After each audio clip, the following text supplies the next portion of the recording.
Today on the Celestial War. Because then I said, it's me, Kalinga. And then the other guy was like, oh yeah, I know you. And then we hugged it out for like 5 minutes.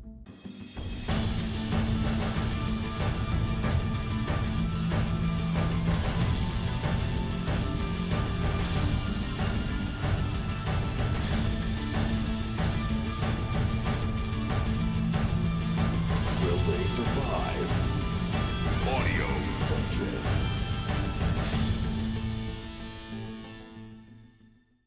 Hey, what's up, guys? Welcome to Audio Dungeon. I'm Tony Hansen, your host, joined by the rest of the Audio Dungeon crew: Ross Pitaro, Dan Isgro, Damian Scrow, Brooke Armstrong, Vinny Pro, Tom Gakoza. Thank you to our sponsors, Fantasy Grounds, Nord Games, Norse Foundry, Master Monk, and Phoenix Studios. And thank you to the staff: Todd Heaney, Personal Fairweather, Lee House, Justin Sarachik, and Steve Keeley. Guys, it's been an exciting 2 weeks of interim, but today we are about to get right into the next campaign. We're now going to go forward to about almost a year. So we're going to forward for about 6 months and a few days. And in that time, you guys have been doing. You can actually write your own stories later on, backstory. You can put it in today if it comes up. But in default, without you saying anything else, you guys have spent time in the Red City or the Sunken City doing whatever you were doing. Maybe Tom was helping out Archie Fint, I would imagine, or maybe you're in the Sunken City helping out training, and you are working with doing some small adventures here and there. Whatever you were doing, you guys have been found a couple of times to stay together and to meet up and to kind of say hello. And every once in a while, maybe you saw somebody for a while, but for the most part, you guys have been apart. So we're now going to head over to the Sunken City, where all of you are together and have been for the last few days. And you're there because of a couple of things that are going on. So, as you know, the Sunken City is now a part of the Red Kingdom. So, as part of the agreement, the Sunken City, the gnomes, were to design and help build and repair a lot of stuff for the Red City, the cannon towers, the walls, different things like that. But they're also getting the Red City into the ship business. As you know, the Red City has no ships, no vessels. So today, the day we're starting on now, is the day that they're unveiling the first ship is going to be done. And it was built by the gnomes of Sunken City in cooperation with some engineers from the Red City and laborers and such. This is the first ship, and they know that once they've completed this first ship, that having bringing other architects and engineers, they'll be able to replicate them a lot faster now the first one's done. So you guys have been there the last 3 days. You know you had to be there on this day. So you guys all wanted to spend time with each other to kind of relax, unwind, and see what's going on. And so it's the first time some of you see each other for months, different things. What also has to be done today is the King Argon, for the first time, is going to be visiting the Sunken City.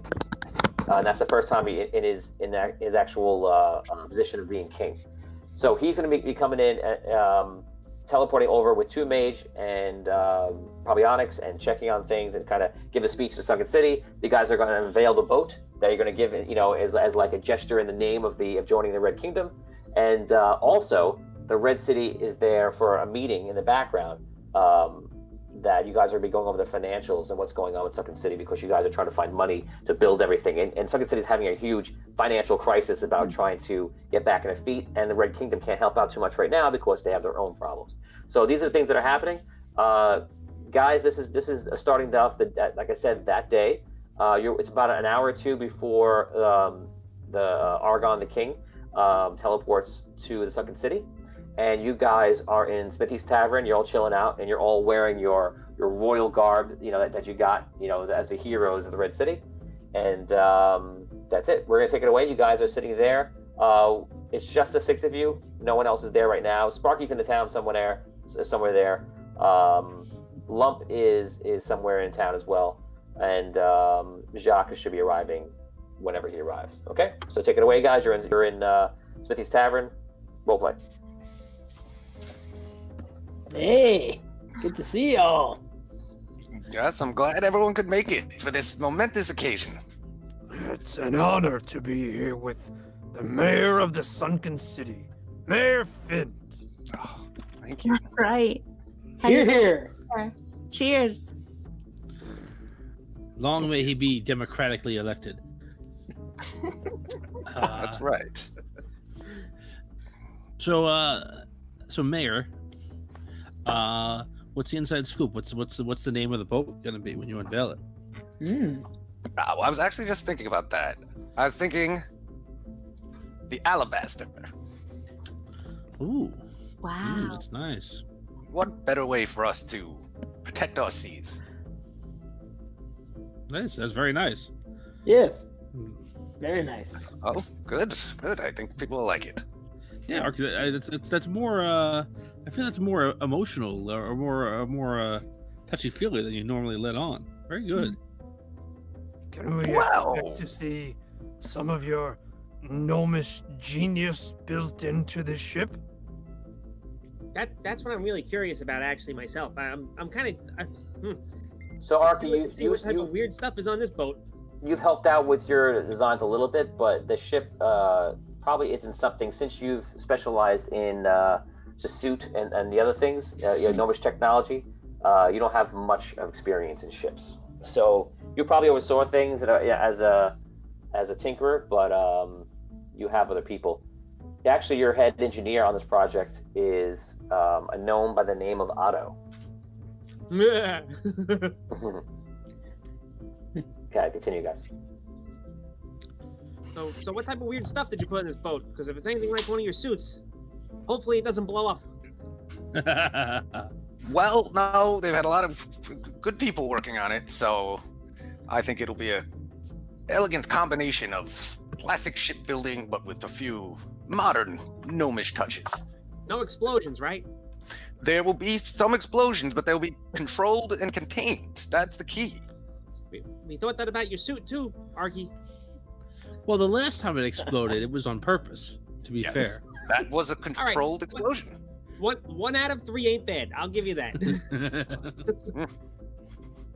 I hope you didn't use too much of Sparky's inventions.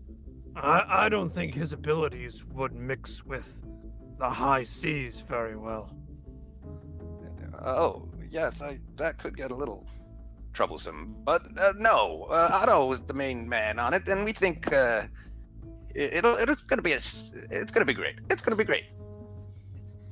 You see the door open, and you see Raphael walk in, and he has all these financial books with him. And he says, he pumps down. He's like, I just have Arky, like, I know I've been working on this like the last couple of days, and I am like a genius, so like I don't really need anyone's help. But there are like a couple of things that I have questions on. Like, I'm wondering if you guys were like, as I'm looking over the records, and I know this is obviously you were just the mayor, and this is really all Olin stuff. But like, do you know if like the Sunken City was actually spending a lot of money on like mining, like a lot of mining, or like were they just like not really like spending a lot of money because they have a lot of tools for like that are really old and stuff, like do you know anything about that kind of stuff? Should I ask Olin? Well, Olin would know more details, but we certainly had a lot of people working on it. I don't know if they were spending too much at the time, but we were, like you said, using a lot of resources. So, but I imagine it must have been a good bit of money because we haven't been in great shape here the last few months. Well, I mean, Arky, he was down there mining with the Red Queen for months and months for the gems. So God knows how much he spent. I mean, anything's possible. And all the extra coal they were mining too. Yes, and that. There was a lot of extra coal. I was there. I mean, to think that a dragon was still alive. It like seems kind of weird because it seems like I know this is like a mining town and stuff like that, but like the mining just seems like it was like way too much, like too much shipping going on. So I'm gonna just look into it, and use my superior brain to figure it out. But yeah, I just want to see. Thanks a lot. And he takes the books and he leaves. Oh, we've got a good man there working on these books. Wait. Maybe he'll I feel finally like- expose Olin for what he really was. He's very smart. That's what he says. So he's saying that it doesn't make sense though. Like even with the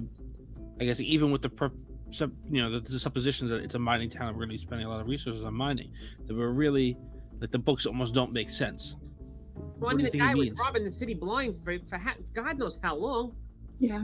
I mean, think about it. He was, I mean, Botorius found out he was smuggling stuff to the north. I mean, he was working with the Queen. He had people enslaved below. I mean, who the hell knows how much money this guy was laundering here? Well, I guess the point is, Arky should know, right? Because that's my point. I mean, he should know, but I mean, He's not going to be honest. in the books, he's not going to hone up to it. no, I'm saying Arky should know what's been going on here, because yes. that kind of stuff could come up and bite him in the little gnomish rear end. Well, yeah, we got Raphael on the books. All right. The door opens and you see Jinty walks in, and he goes, "Oh, there you are." He goes, "The first knights to start teleporting in. I believe the king's coming. We gotta go." All right, everyone, showtime. Okay. Okay, Jinty Everyone remember leaves. their dance number? Everybody follow. Yes. Yeah. Yep. Sure. Okay, you guys follow them down to the docks, and you see they've constructed some kind of big area for people to sit, and like a big stage in the center.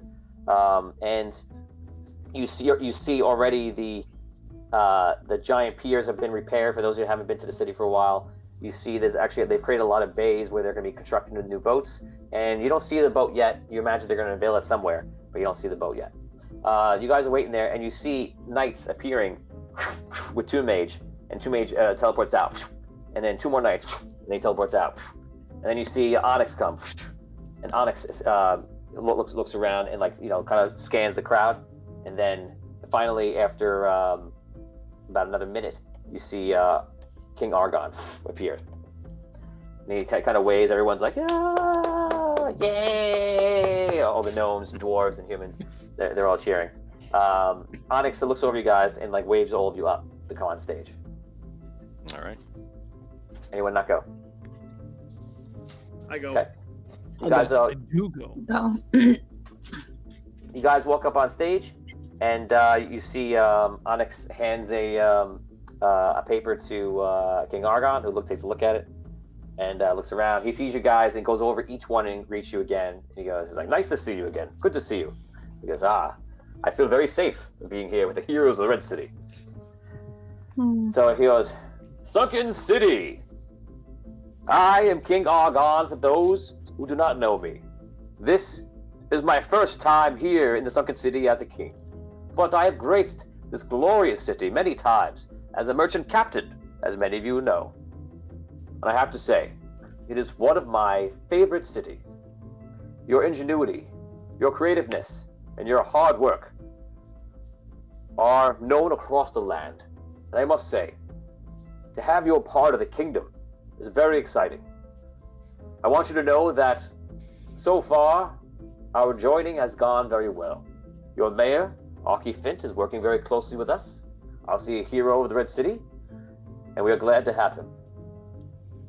Now I'm very excited to see what has been built, but today marks the first completion of a joint project with the Sunken City, now a part of the Red City, which is, from what I hear, a very fast ship."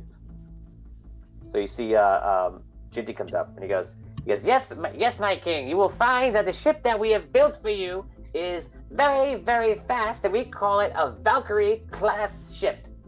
And we have a name in mind, but we're thinking that maybe you'd want to name it, And all of a sudden you see he waves somewhere else, and someone else waves a flag, and after about 30 seconds, you see around the corner of the wall is this beautiful ship that's like a warm wood tone and like a beautiful red wood around the whole ship, and you can see it cuts fast through the water, and the ship makes its way over, and comes over to the docks, and everyone's cheering and waving and looking at it, and he goes, "Let us make our way over to the dock and see it up close." You guys all take a look. Everyone's cheering. People are just having kids on their shoulders. Everyone's having a good time. It's a beautiful day out. And Brooke, why do you look like you are stressed out? We're waiting for the shoe to drop. It's gonna be a great party, and everybody's gonna have a good time. Yeah. This is how trained Brooke is getting. I say it's a beautiful day. Brooke goes, "No." They're having a nice time. No. Don't say that. You trained me well.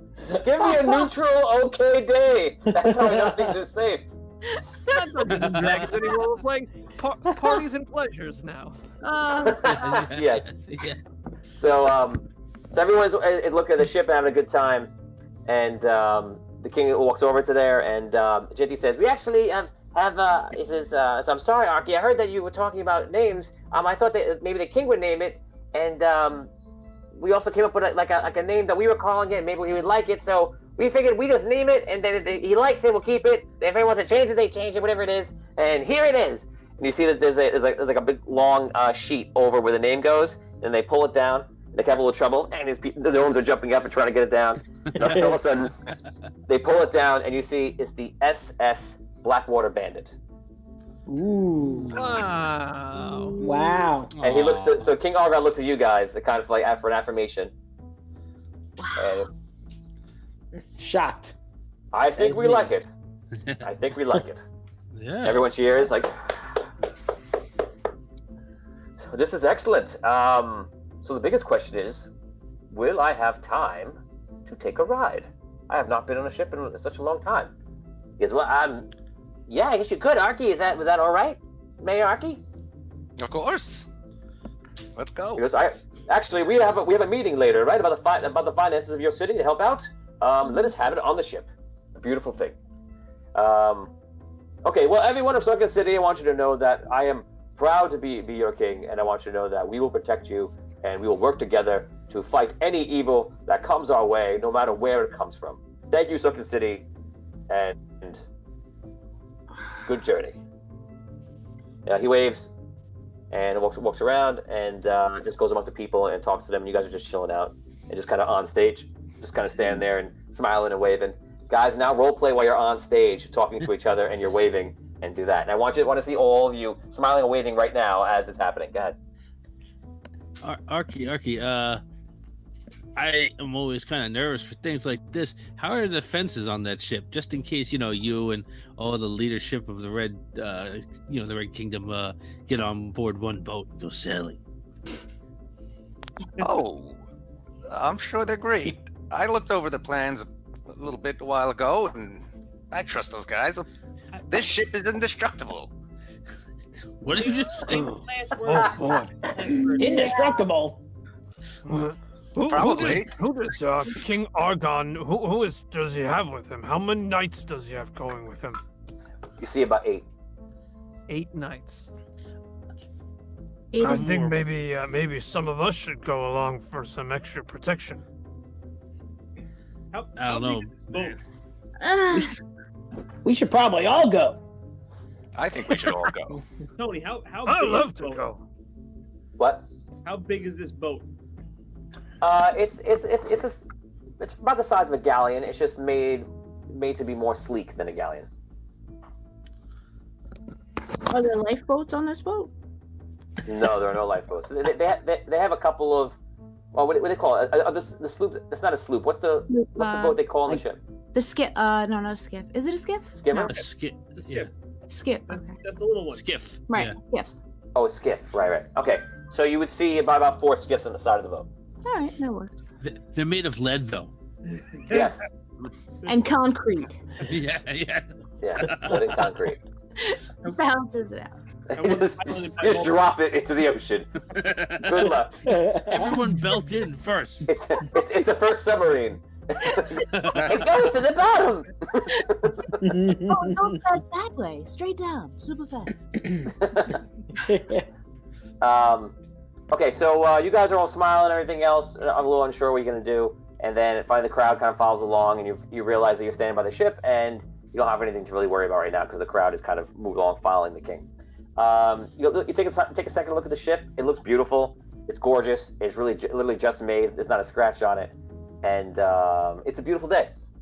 Yeah. If the sun could, the sun would be smiling.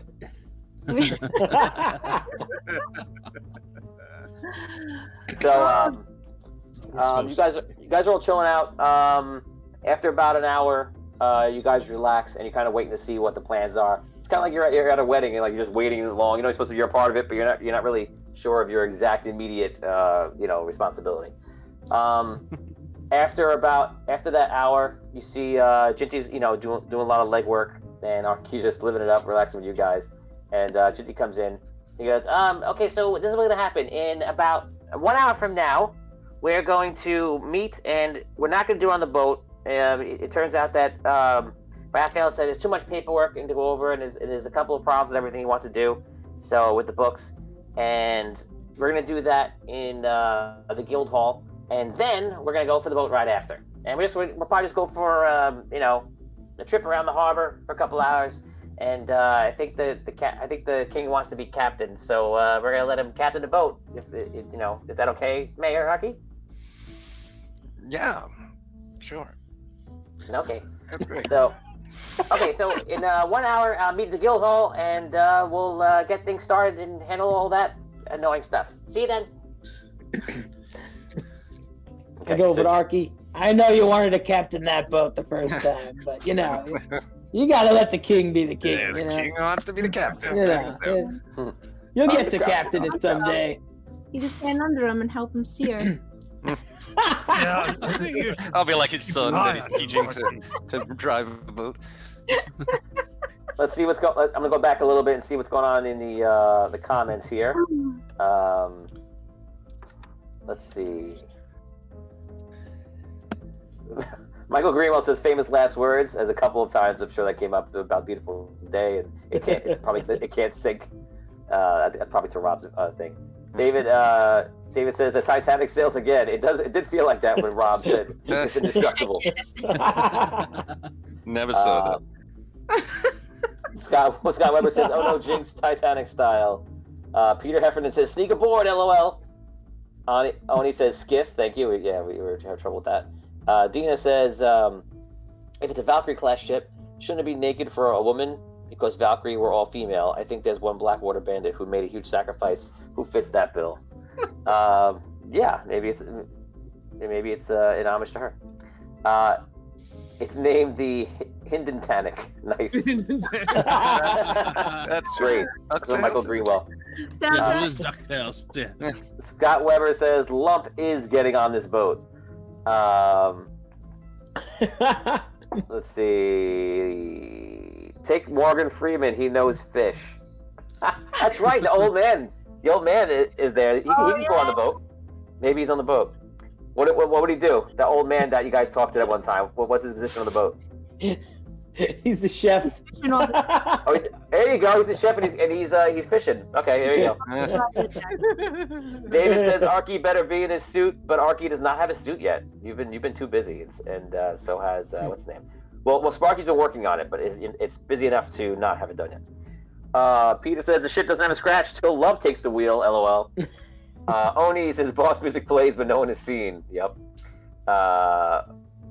Marlon Johnson says this whole thing sounds like a setup. Could be. Derek Luxton says, "Oh God, poor Arky having to say yes to letting the king captain. Wait, he can now mutiny a king." Nice. Mark Shank says it's good to be a king. And Michael Greenwell says, "Just sit back and you'll hear the tale of a faithful ship that started on this tropic port aboard this tiny ship." Marlon Johnson says, "Take Linger along." Maybe. Okay, so you guys, the hour passes, and you guys go into the guild hall, and most of the guild leaders are around. They're talking in the room. The king is there. He sits down at one of the heads of the table near where Arky sits and near where Jinty sits, and you see that a couple of gnomes that work at the vault are going over a whole bunch of books. Olin is there at one side. His dwarfish guards are around the area. And Raphael is basically just pouring after a couple of different things. So the king sits down. He goes, I am understanding that Sunken City is obviously going through a rough time financially. We just need to get it back on its feet, and hopefully the ship will be the beginning of that feat to bring commerce back to the Sunken City, which I'm sure will do very well. So I just wanted to go over a couple of things. Like me and these like little gnome guys, like they're very smart. They're doing a really good job, and for an assistant. So I just want to say that thank you to their help. And I'm just looking over things, and so I went through like all this stuff, and I just want to know, Arky, like, is there anything that you you think was like weird about like all the finances that you're seeing? Because there's a lot of weird stuff that I'm seeing. Well, I mean, a lot of that mining was just going to fuel Ember's fire, right? We weren't shipping, we weren't trading with it. Could that perhaps be the issue? What I'm seeing here, like the coal output that we exported out supposedly to different companies, it just like doesn't make sense for the usage. I was wondering if maybe we could talk to like Olin, like because I know Olin, you were like Olin like goes, Olin, you were like the the mayor, and I was never here before, so I'm just looking at the books and maybe you can tell us what was going on. I don't know what you mean. Who knows what happened, because when we were taken over by the Queen, they did all weird things, and I didn't have much power, so who knows. Okay, yeah. So I know that like we need money. We're really short of money. So I was like, I came up with just like a thought, like using. I said to myself like, Raphael, you're like brilliant, so like maybe you can like help you, Raphael. And then Raphael, me, said like, you know what? You can. Do you want like the best idea in the world, And then I'm like, yeah, I do. And I appreciate it coming from you because you always got my back. So then I'm just like, well, what's the idea already? Spit it out. And then I came up with the best idea like ever. So here's what I'm thinking, Ember, the dragon, was like here the whole time, and like we're starving for gold, and the dragon has like a hoard of gold. Obviously more than probably like we could ever imagine, because the dragon has not only been a dragon collecting the gold, but it's been collecting it from a very prosperous city above for like a crazy amount of years. So I guess the question is, where is the gold? So everyone in the room like looks at each other like kind of dumbfounded, and like kind of like how probably some of you are now thinking like, oh yeah. You know what's funny? I thought about this a very long time ago, but I just never brought it to the table because we never had time. So everyone is kind of like dumbfounded. They look over to Olin, and so Olin kind of looks like he's like turning red a little bit. You can see he's in the hot seat, and he goes, well,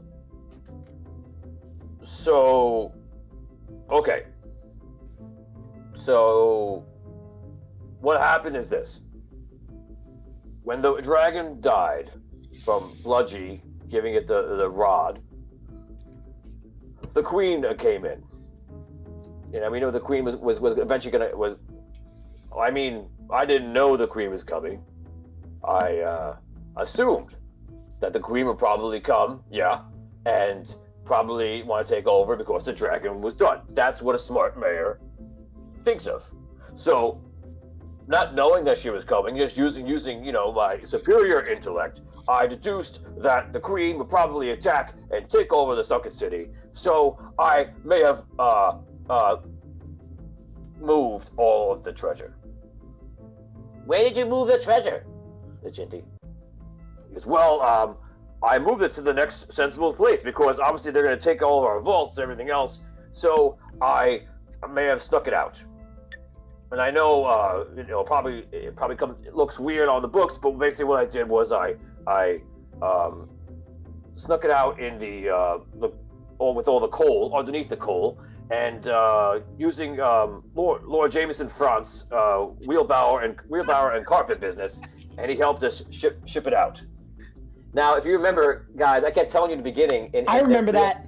Yeah, the pre-episodes that like everything seemed to be weird. It was going on. There was something odd about it. And now you guys could have found out the gold right there. Right. And you guys searched a little bit, but not nowhere near enough. I remember that. There was a whole big thing happening on with the gold being snuck out. So if you go back to the very, very first episodes and the pre-episodes, that's when you'll see that. So I snuck it out and I brought it to Rhaegar, the gnomish, city in the sea to the west, and they have these crazy vaults there. So I brought it there. He goes, okay, so if you're saying that if all that gold, which is if I know, and the gnomes from the Vault Guild can correct me if I'm wrong, but we must be talking about like over 1 million gold pieces in value. It's more than the Red City has. Yes, well, yeah, it's a lot of money, and it's all there, I'm sure. So it's yeah, it's there.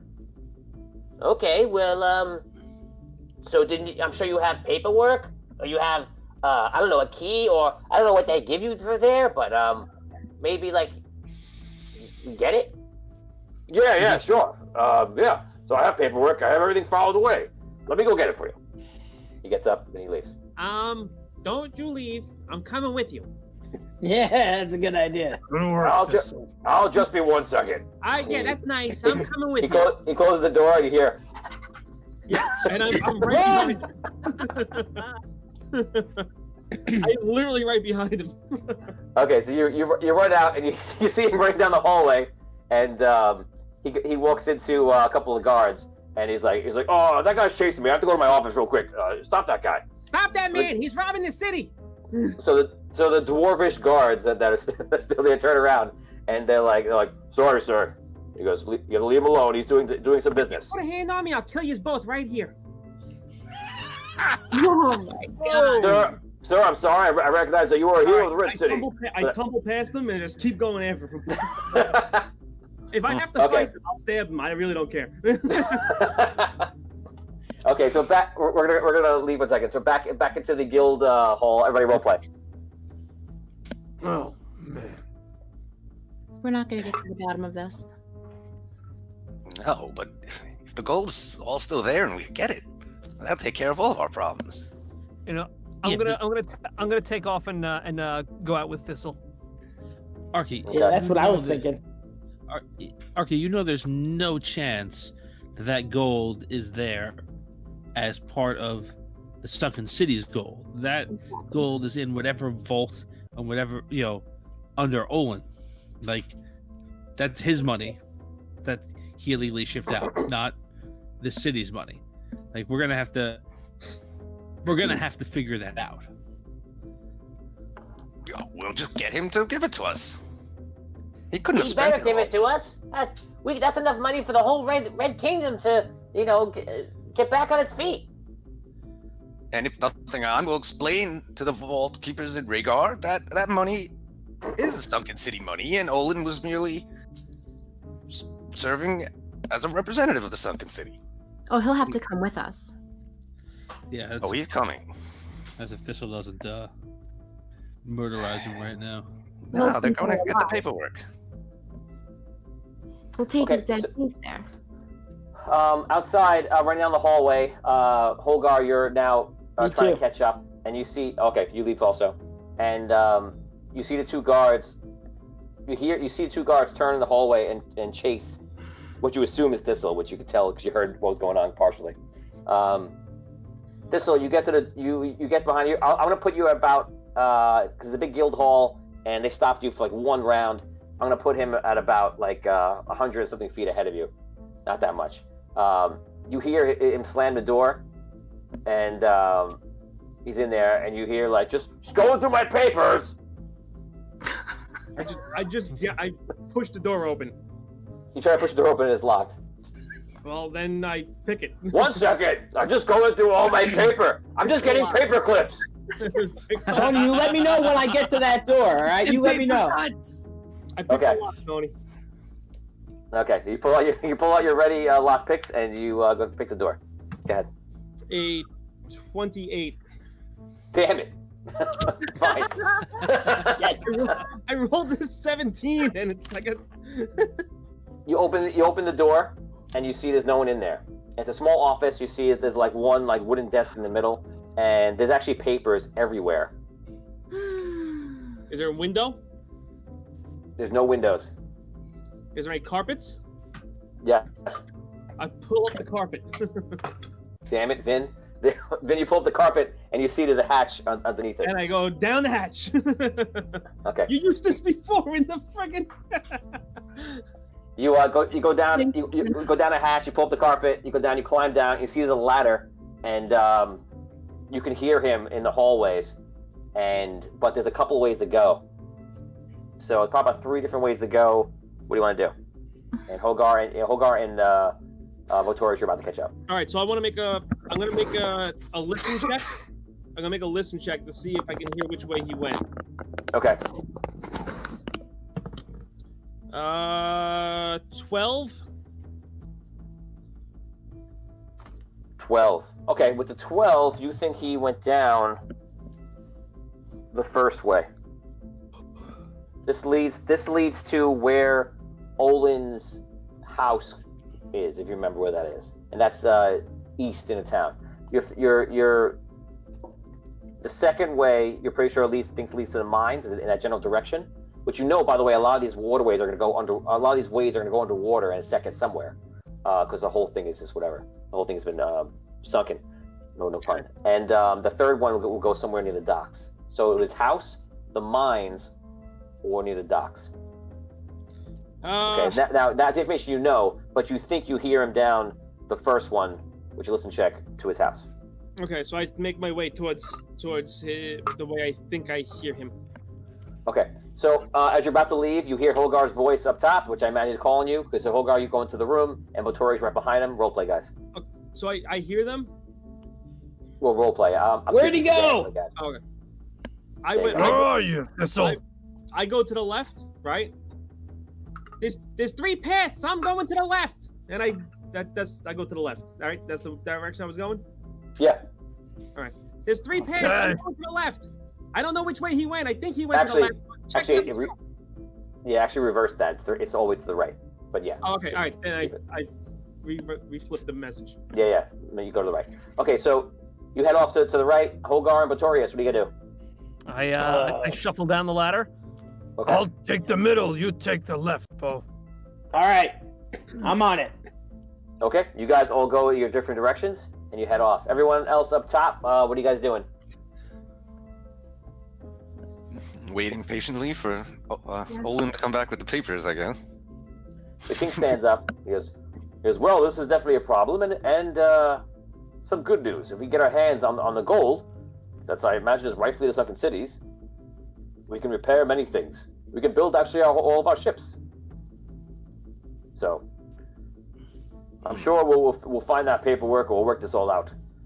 I guess in the meantime, if there's no other pressing matters, let's make our way to the ship, and we'll prepare to sail off. King Argon. If, let's say, everything doesn't go well and there are no papers to be shown, what do you plan on doing to help the sunken city?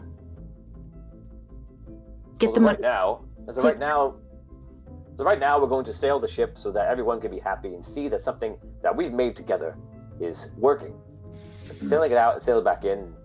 Once we do that, we can solve all this problem with him. Yeah.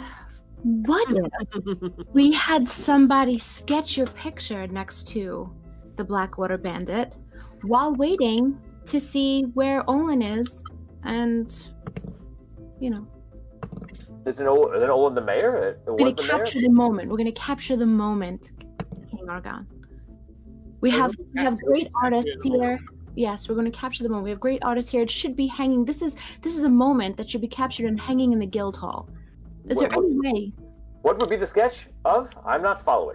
Of you standing either with or on the ship, not exactly sailing away from the ship, but like maybe pretending to sail, just a little. Okay, that's fine. Yeah, maybe I could be in it too. Yes, of course. Let's do it. Great idea, Yeah. We should all be in it. Oh, yeah. Maybe I'll wait down with the artist, but we'll see, because someone has to wait for Thistle and Hogar and Bo. Sure, whatever you think, whatever you want to do. Okay, that sounds great. Let's find the artist that's willing to draw this, that's wanting to draw this. So be it. Oh, we know who we can find. Ginty goes, oh, I know. There's a guard that used to be a guard, and now he's like one of our best artists. We can get him. He's really good. Oh, that would be amazing. Okay, First so guy I ever met in this town. yes. Okay, so you guys leave and go find an artist. Yeah. We go find him. I like this plan. Yeah. I So, have no idea what this plan actually is. Yeah. so you guys, the rest of you walk outside, and Jinty goes with you and everything else. And I'm sorry, Jinty goes out and tries to find somebody. He goes, meet me by the boat. Okay, so you talk to the king, King Argon. He's telling you what's going on, and everything else. You run into Onyx on the way there, and he's filling the king on certain things. You know, nothing of too great importance. The king says, so something just happened with Olin. We're worried that he may I don't know what he's up to right now, but I think some of the heroes are trying to find him right now. So if you do see him, apprehend him, please. Yes, right away, sir. You guys make your way to the ship, and all of a sudden you see Jinty come out, and he's got Gerald with him. Perfect. He goes, hey guys, how's it going? Gerald! What's going on? It's been a while. He goes, first I see you, before the occupation, then I saw you at Magnolia's tavern. And he goes, and now I'm seeing you again. We got to hang out, in times that are not, so adventurous or dangerous or momentum. Some downtime. Well, here's a little downtime. I guess so. Well, I'm going to make some money too. I'm finally getting to do what I love. That's the best thing in life. There you go. So whoever's going to be in the picture, line up, and we'll draw you. Perfect. I'll always get my pictures drawn. Raise your hand if you get in the picture. Wait, the first picture, is it on the boat or off the boat? I love that she is so super worried about this boat. Yeah, I know. I'm a little curious why it's such a big thing. I'm curious too. I don't know, but just like there's this inner being that's terrified, that's telling me now that doesn't have enough tweezers to pick the splinters out of my body I'm gonna need after this boat. What? Yeah. In other words, it's gonna blow up. All that warm wood with the red, it's not gonna be paint. So let's see what's going on here. Wow. Michael Greenwell says, me think Olin's in league with Raven. They think Marlon Johnson said he's going to steal the boat. Peter Heffernan says, release the hounds. Marlon Johnson's half Holgar go the other way, which you guys did. That was smart. Let's see. Scott Weber says, a 500 stars, Scott Weber. Thank you, Scott. And nobody bothered to check the ship to see if it was trapped, and the king is going to be on board with Archie and the heroes. Really, guys, Salt is going to blow up that ship and try to kill everybody. You know what I mean? Michael Greenwell says, get Carl in the case. He can find and endlessly annoy Olin. Oni says, dear Andar, this never going to end well. Peter Heffernan says, enter Alfred Hitchcock music here. Vinny Pro says, it's not Solst, I'm worried about its Raven. Martin Lowry says, can we scry Olin's whereabouts? Oni says, can we check the ship to make sure it isn't rigged with explosives? Scott Weber, 200 stars, thank you. Says, bribery for Lump to search the boat for traps with his woeful sixth intelligence. Is that really a help? Jason Haynes says, they better check the ship. Derek Luxon says, Abyssy's experience has taught her to trust foreshadowing. Michael Greenwell says, is it just me, or could Olin have one or more accomplices, perhaps on the boat? Sorry, IQ over 195 here. Oni says, as the most experienced sailor Brooke should know. Mark Shanks, the last one, says Holgar should have some degree of tracking, even underground. Yeah, I think he does. Okay, guys, so thank you for your comments. So the three of you underneath are searching around. If we were cutting back and forth, if this was the movie, it would be everyone just like... and then we cut it to like, Holgar... It's just posing it like that. So you guys are all running around. Everyone that is running through the tunnels underneath Sunken City, give me a search check.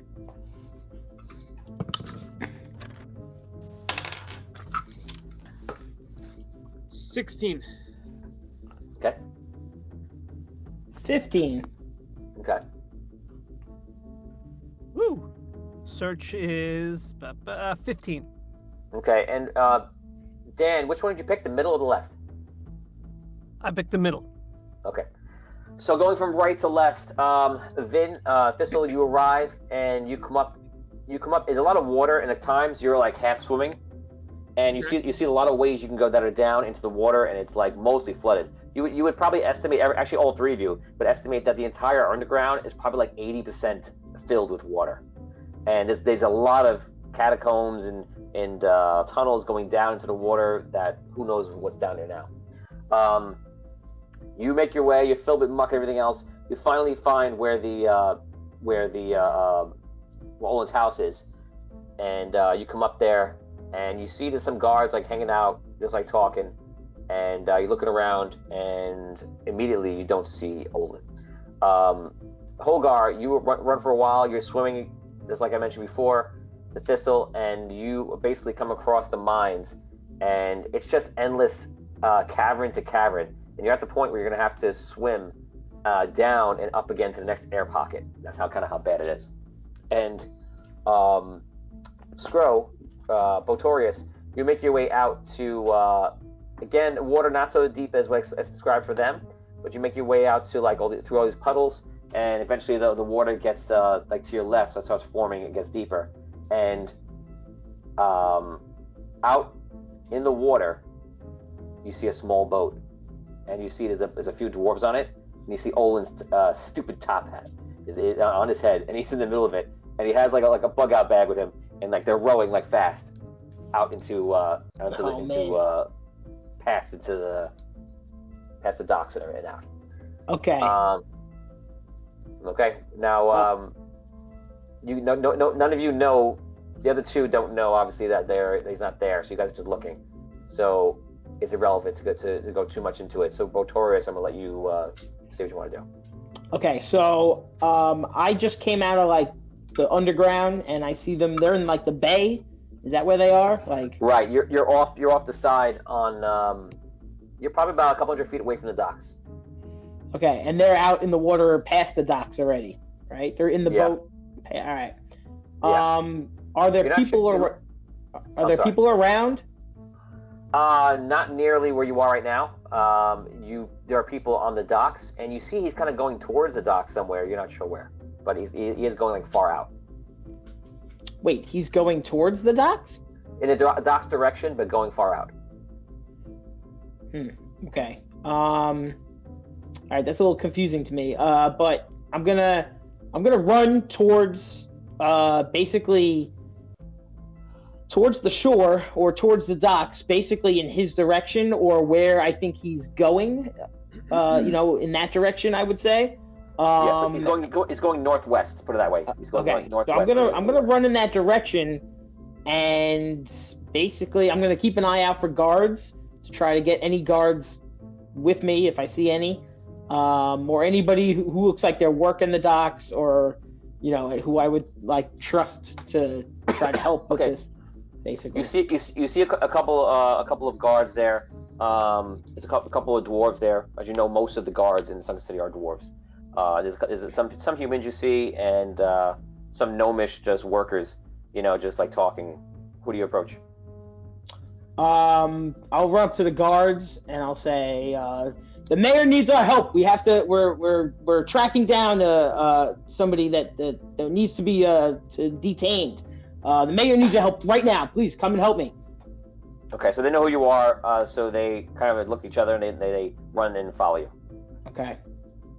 And again, I'm still going like in the direction where he is or where he's going. I don't know how far I can get right now, but that's where I'm running. I want to run like where I think he's going. Okay, so you're running along the shore, trying to catch him. As you're getting there, you run past the new ship, the Blackwater Bandit, and you see them? Am I running by like where they were with the? Oh yeah, you are. Oh my God, yeah, you are. Oh, then I'm running. I'm calling for help, and I'm saying there he is, and pointing, and yeah. All that. So you're doing that that way. Argon's like, should we break pose? Help! Help! So if the camera is you guys, it's just Skro like.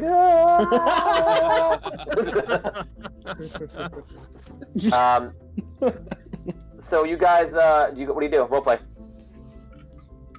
He's getting away! Hurry up! Help! And I'm running.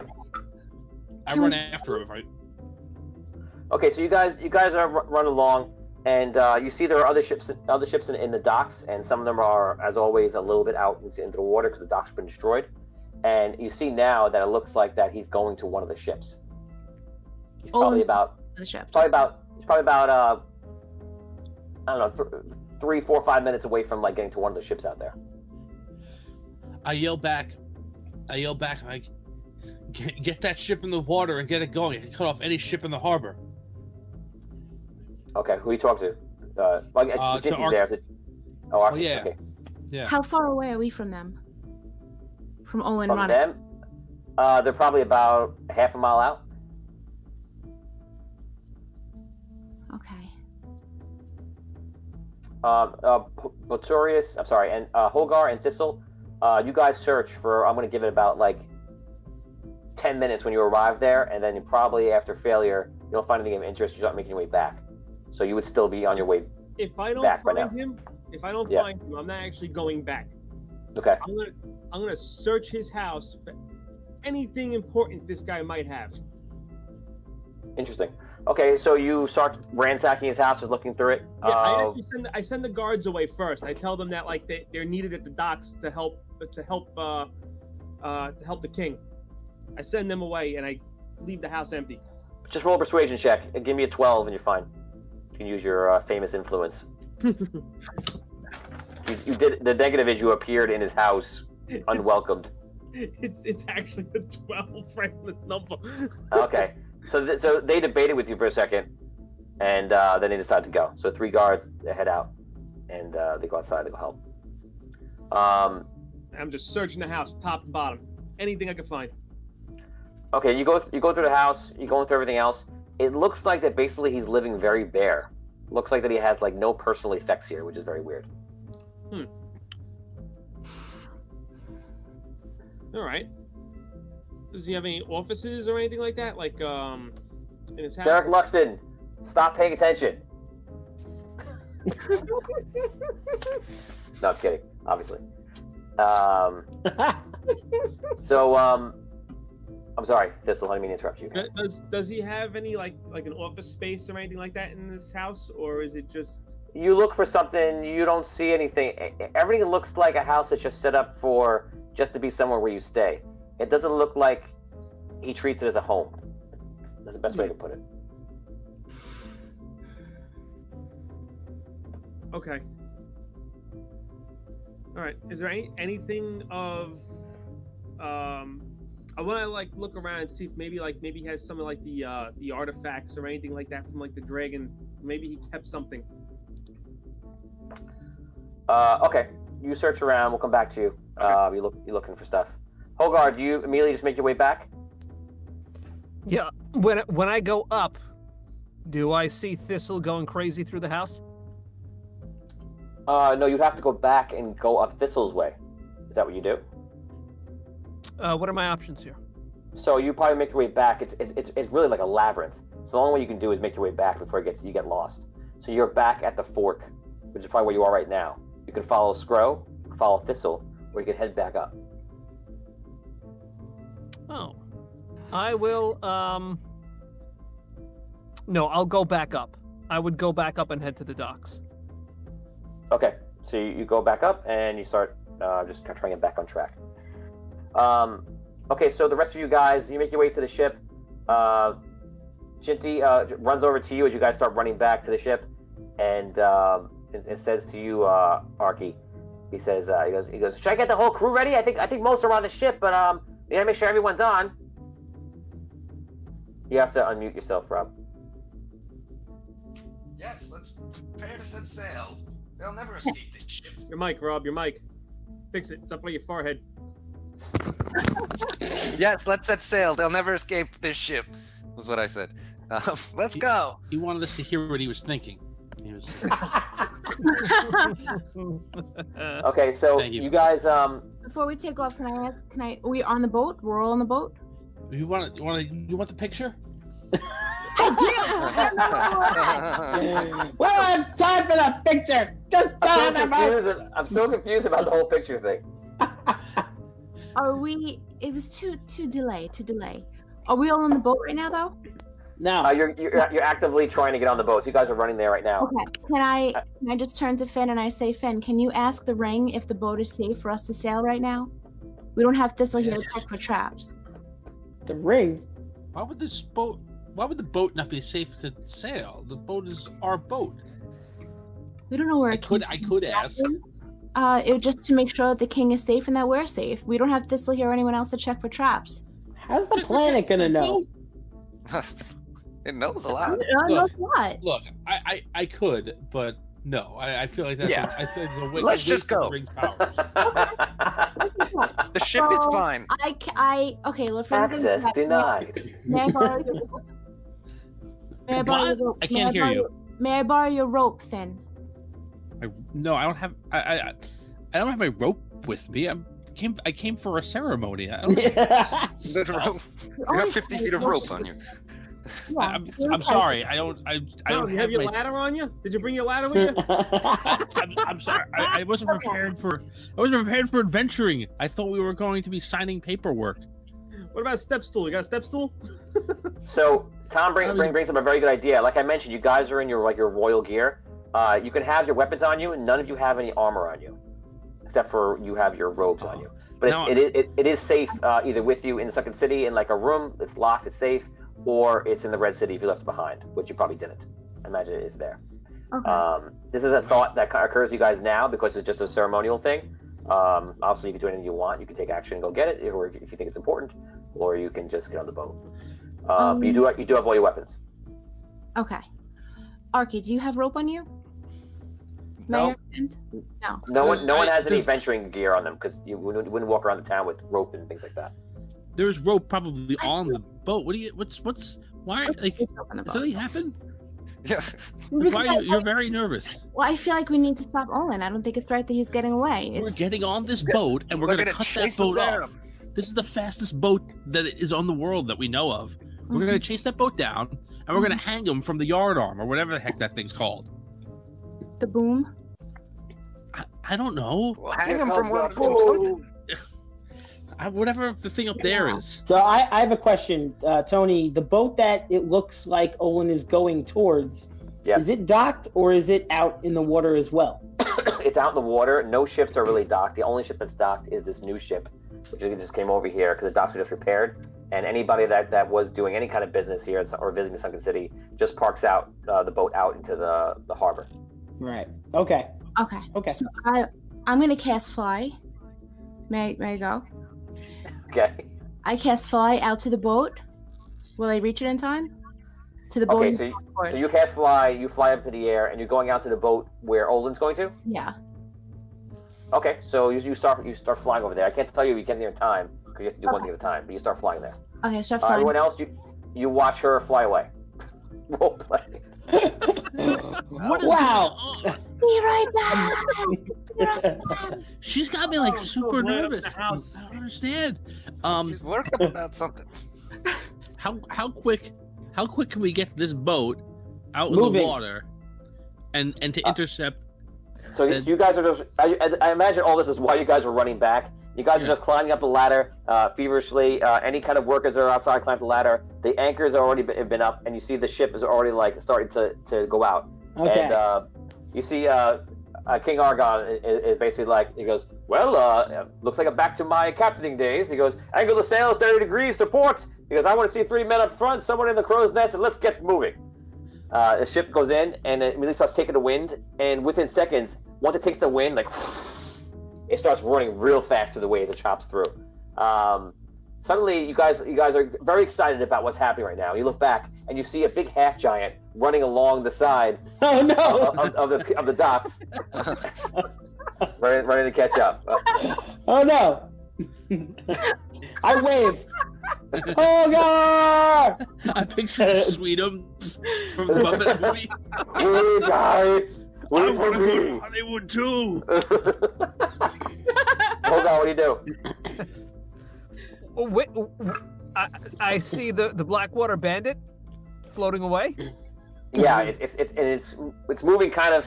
It's not moving fast per se, but it's moving faster than you would like. Like you can tell that it's moving faster than you're moving. Oh boy. All right. Do I see Olin? No, you have no idea. You just see the Blackwater Bandit is leaving. Oh, That your whole perspective experience is everyone's on the boat leaving, and you're like, why are they on the boat? Why are they leaving? Yeah. What do I do? Right. I don't know. Like, I just find someone. Let me find a guard or whoever. Is there anybody there? Who's there? Yeah, there's guards, there's people there, there's gnomes there, humans, everything. Gerald's drawing. Gerald's actually on the ship. In the panic, he went on with the ship. He's already finished the picture because it's with the king. So Gerald's on the adventure with you right now. Yeah, exactly. He just grabs his canvas and he has his guitar on his back, and he goes up there and he's just on the ship. With this big. You did that, Brooke. That's all you. You did that. I mean, every artist deserves to express himself. This was his moment. Yeah, apparently. He's like drawing a battle. What's great is that Brooke just brought him back into the campaign, and he was the first NPC you talked to in the beginning of the campaign in the first one, and now you've drawn him into the adventure in the second one. So that's completely unplanned. That's amazing. Scott Weber asks where's Sparky. Yeah, Sparky is actually working in the shop, in the Arky shop, and Lump's in it too. And because of the way everyone just ran and way it went, they're still there. Let's do a roll to see if Sparky and Lump have a chance to catch up. I roll D20. If I roll I'll actually put it at 12 or higher. Okay, so Sparky rolled a 1. He's working. Lump rolled an 18. So Holgar, you're standing there running by, and you run by Lump, and Lump runs with you. He goes, "Oh, me run too. Where are we running?" Lump, why did they leave without us? I don't know. Who are we talking about? All of our friends, Lump. They all got onto the ship with King Argon, and now they're going away. I don't even know where Olin is. We lost Olin. Okay. Lump is helping. Lump run with you. How far away, roughly, are they, Tony, from the ship right now? I put the ship like 200 feet off of the docks, and Dan's running one way, and the ship is actually doing this because Dan is not making an effort. We can't make an effort to circumvent the distance. You can only run forward. Run on top of the water. Yes, exactly. Like, what are you going to do? Run very fast. How far am I? You're getting there. You're about halfway there. Okay. Holgar, you need to think of something. I cast Arcane Gate. Okay. So, gate opens up in front of him, and it opens up towards the front of the ship. So if it takes him a little bit of time, he'll still land on the ship if he walks through. Okay, so you see this glorious gate open up to you, like as if God is like beckoning you into heaven, and goes. And Lump's like, "Oh no!" You guys just run through, and all of a sudden you go, "Come on!" And you appear on the deck. And speaking of splinters, you get some splinters, and the gate shuts, and disappears. But you're on the ship. That's solved. One person saved. Meanwhile, across town, we find a young Thistle looking through Olin's underwear. Holy! So, you'd be shocked if you find in the dwarf undergarments section. Wait. How would you know that? Like, so many questions. Stopping it. Department store. Dwarven undergarments. What do you know about my have a lot undies? of personal effects left in the house. What does he have underwear for? Okay, so you look through all of his stuff. You're looking for anything of interest to the dragon. Well, the one thing that you do find in one area is in a bag that's like stuffed under a dresser is a bag of 4 bottles of dragon dust. It's all the dust that was from Ember when it died. Ooh. I will add that to my collection. I take that with me. Mm-hmm. It's 4 bags. Like when you say bags, like Like No, not sack? 4 bags. It's one sack of 4 bottles. If I said 4 bags, I didn't mean that. Oh, okay. It's 4 bottles. 4 bottles. Yeah. Okay. So now I got 5. Oh, you had one before. Mm-hmm. Finally, my collection is complete. Okay. Okay, so that's what you find. You don't really find anything else at all. Okay. What do you want to do? I start making my way back to the boat, I guess. Okay. Scott Weber says robbery for lump sends Patrick Stewart message to Sparky. Yes. Okay. Okay, so Sparky gets a message. Sparky is. We'll bring the camera over to Sparky. Sparky's working over in the shop. And what's your unknown's assistant name, Rob? Hugo? Hugo. That's what you're talking about? Yeah. So Hugo and Sparky are actually working together on something, and then Sparky is like listening, and all of a sudden he hears, right, I got practice. So, the ship has engaged. We require assistance. I can't do his voice. I can only do the one line. No, do it. That's what he wanted to say. The ship has engaged. We require assistance. That's what he says.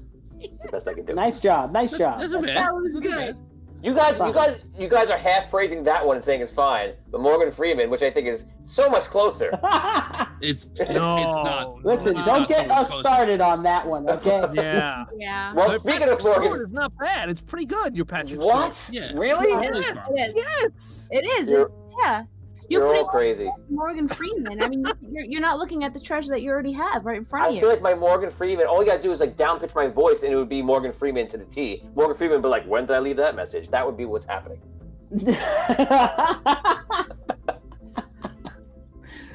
Anyway, Exactly. so Thistle, what are you doing after you find the 4 bottles? I am gonna take the 4 bottles, and I am actually gonna return back to the docks. Okay. Hopefully, my other 2 friends may have caught up with him. Okay, you start returning to the docks. Everyone else, you are on the boat, and Sparky gets that message, and then he's like, I think something is wrong. He goes, Hugo, I'm gonna go look down at docks and see what's going on. So Sparky starts making his way to the docks as well, and now we're gonna go back to what Derek Lexington goes. Dwarf Toria's secrets, beard undergarments, and lingerie. He ain't wrong. Oh my god. Everyone's excited. Lump is in. Scott, thank you for his details. Peter Hefner says Lump's getting some exercise today. He definitely is. $1 Million Man music. Yes. Everybody's got a price there. Just reading it, just catching up. Okay. I can't. I tried to do Optimus Prime voice, Jarrett. I think I got close, but not close enough to reveal today. So now let's get back to everything else. Bissia, you are flying through the air and you're flying above the ship. As you guys are in the boat, you notice that the boat next to it also takes off and starts going into the same direction. And you're noticing there's a lot of dwarves on one boat, and there's a lot of pirates on the other boat. The pirates is the one that Olin is on now, and the other one is all dwarves. Okay, I go over to the one that Olin's on. Am I close enough to it? Can Yes. I see? Okay. Whatever you want to do here. You're flying above it. Yeah. And okay, so how many pirates are on it? About? Probably about 30 or something. Okay. They see you too. They're all looking at them, pointing at you. Okay. 'Cause you're obviously a flying woman. Yes. Okay, so you don't see that every day. I take Yeah. my fire elf bow Oh no. and yeah. Okay. Oh man. Oh, doctor. Here we go. Okay. Welcome to war. Sorry, he's not getting away. He's not. If they have to jump off the ship, I mean, Or die, whichever comes first. or they could die. Well, he lied. What'd you roll? Right. I didn't roll yet. Okay, I'm rolling. More rolling, less talking. Blind shot and archery, so I add 6. Lauren Hicks goes, the girl who could fly. That's a 24. That's something that Morgan Freeman say. The girl that could fly. That's better than Patrick Stewart. Yes, so much better.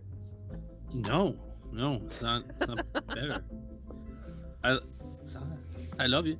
I think you. I think you all need to hear it down tuned. I'll have it down tuned one day, and you'll see that it's how accurate it is. Maybe we'll get up to the 80%. That would be a day. It's fun. That would be a good day. I'll say that. Brooke, what'd you roll? A 24. Okay, so you roll 24. I imagine you're aiming at the boat. Is that your idea? Yeah, I wanted to aim at Olin, but I'll just aim. Oh, you can aim at Olin. I don't know what you're aiming at. Yeah, I'm aiming at Olin.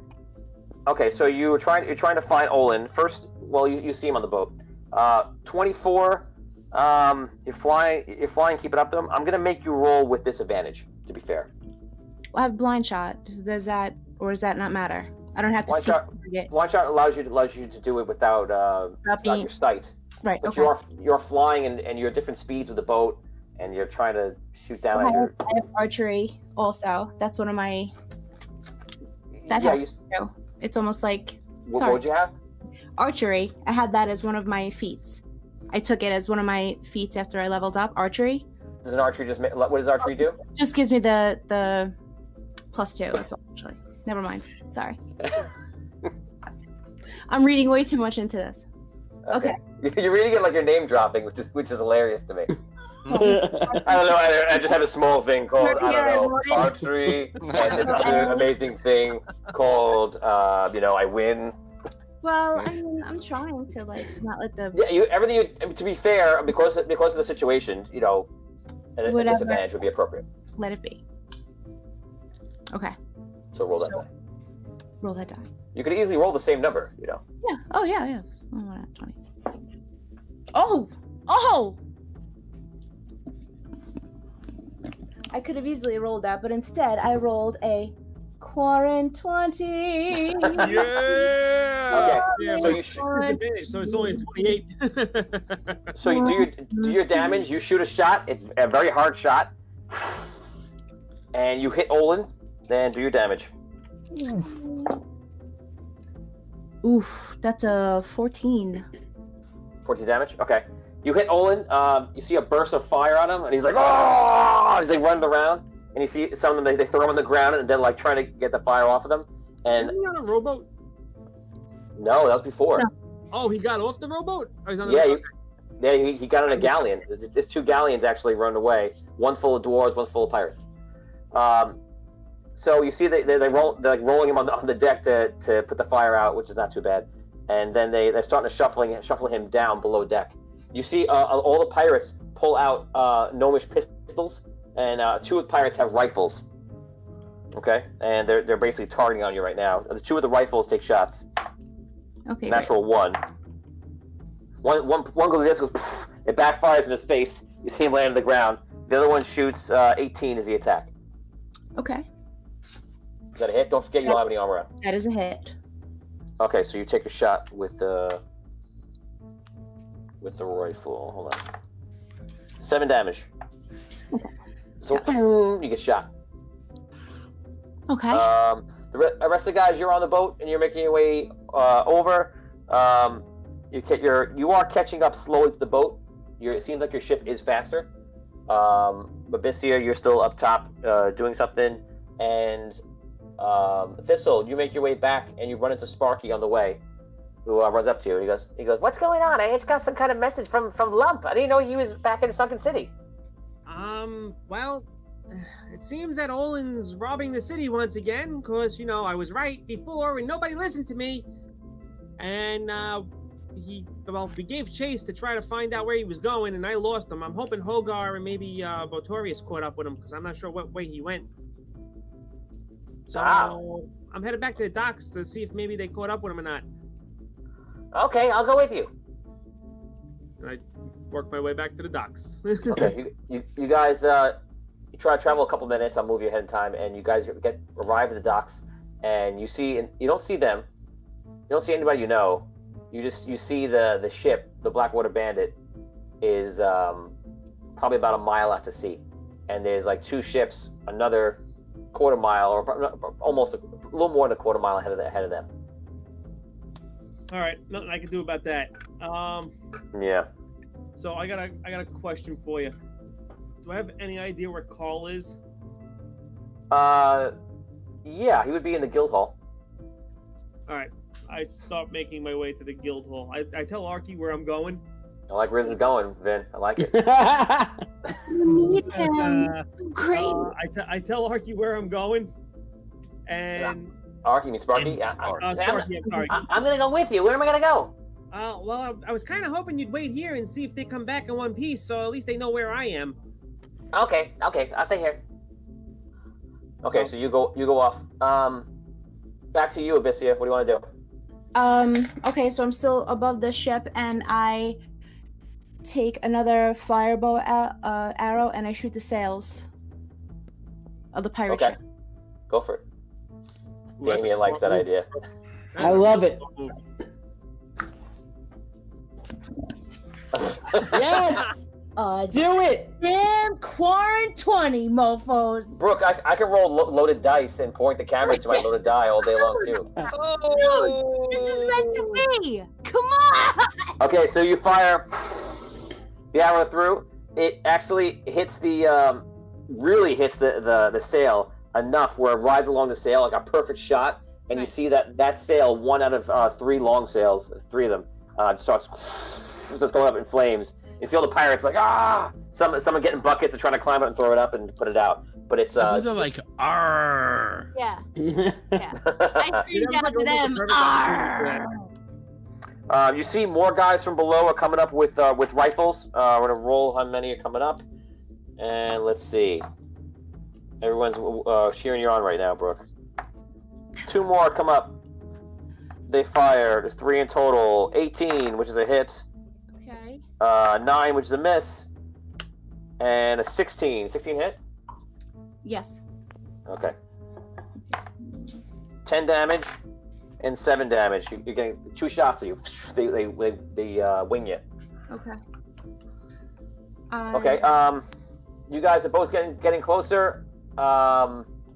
Anybody on the boat want to do anything? Yeah, I want to use my Call of the Wild feat, and I want to see if I could summon as many seagulls as possible to go attack the pirates on the ship who are firing with the rifle. I suddenly remembered my Charlemagne.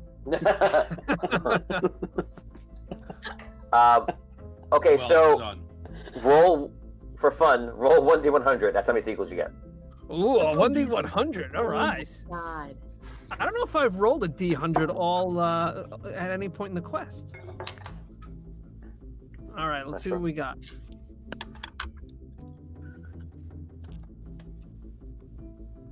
$55.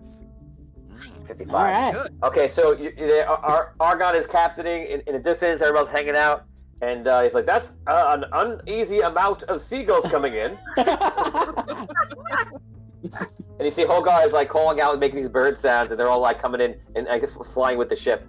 So Dan, please speak seagull and then translate for us.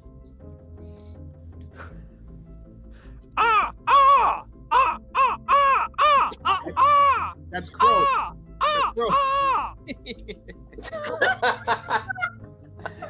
Nice job, man. Nice job. Go, my bird friends. Go.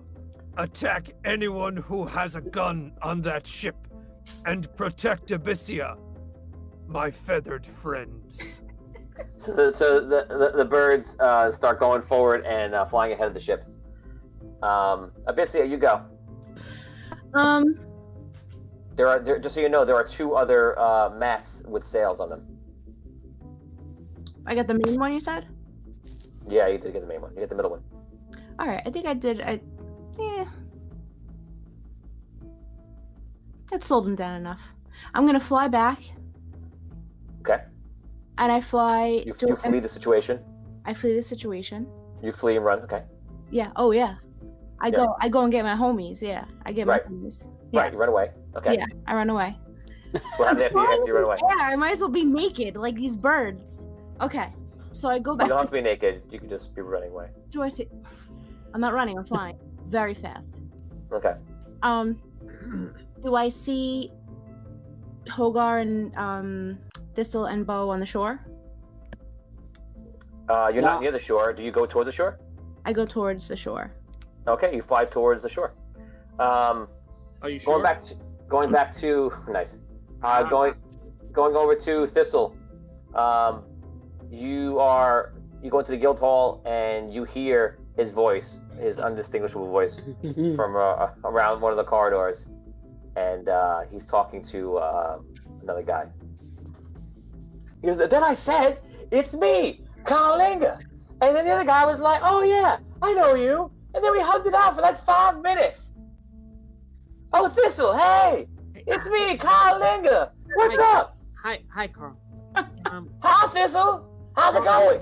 Can we talk in private someplace? I would love to talk with you. Oh my God, I've been waiting for this day for a long time. I'm sure. Let's go sit down. Do you want some tea? Sure. Why not? Let's go to my office, Thistle. I have an office now. That's impressive. He goes over to his office and he sits down. He closes the door and he sits down in his chair. He sees us smiling. So, Carl, I need a little help. What can I do for you? What do you know about Olin? About Olin? Well, he was working with the thieves. Like before Arky was in charge. Yeah, he was like, everybody knows he was working with the thieves, and no one really knows what happened when the Kree took over. But like, he was our biggest help when we were part of the Thieves Guild. Well, once again, he robbed the city, like robbed them blind. Robbed us? What do you mean? Yeah. I don't know how much I could tell you. I'm gonna leave that to Arky, but I need some information about him. Okay. I know where he resided, but was there like another place that he resided? Resided? I don't know. Or maybe like had like a second home or like a hideaway spot? I don't really know. I know that he was always, wheeling and dealing and stuff and talking to people when they came into town, but I don't know if he's residing anywhere else. Do you know of any place that he might be hiding stuff? I'm not even really sure what residing is. living. Like lives in, has another place of residence, maybe place of business. Oh, I know what you mean now. Thank you, Carl.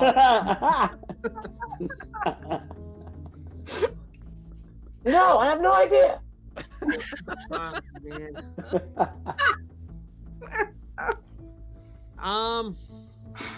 You want some tea? It'll definitely help with my headache. Yeah, please. Let me get it for you. Carla, can you get the tea?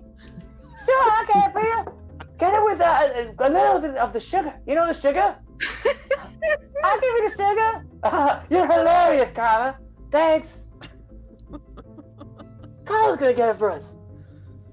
So what's going on in Thistle World? I want to know what's happening to you.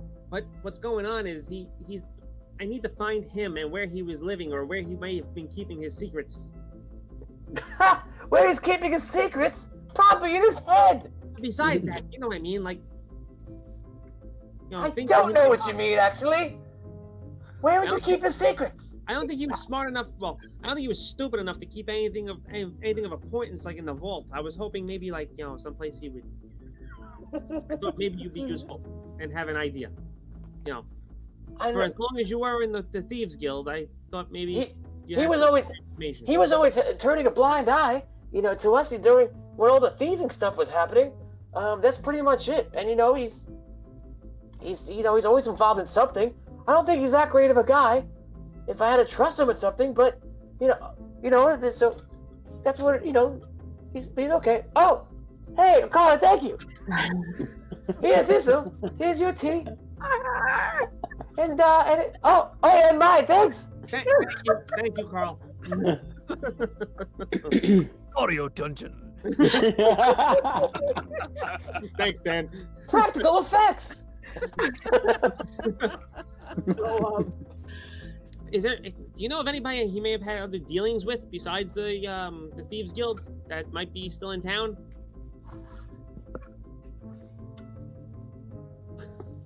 Nope.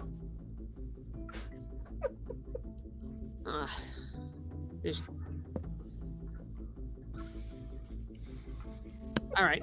You know I'm a diplomat now? I'm very shocked by that still, yes. Well, Carl, if you could find any information about who Olin might have been dealing with, we'd greatly appreciate it. Where should I look for it? I'm sorry? Where should I look for it? I don't know. You're a diplomat. Figure it out. That's what you do. I haven't really talked to anybody yet, the diplomat.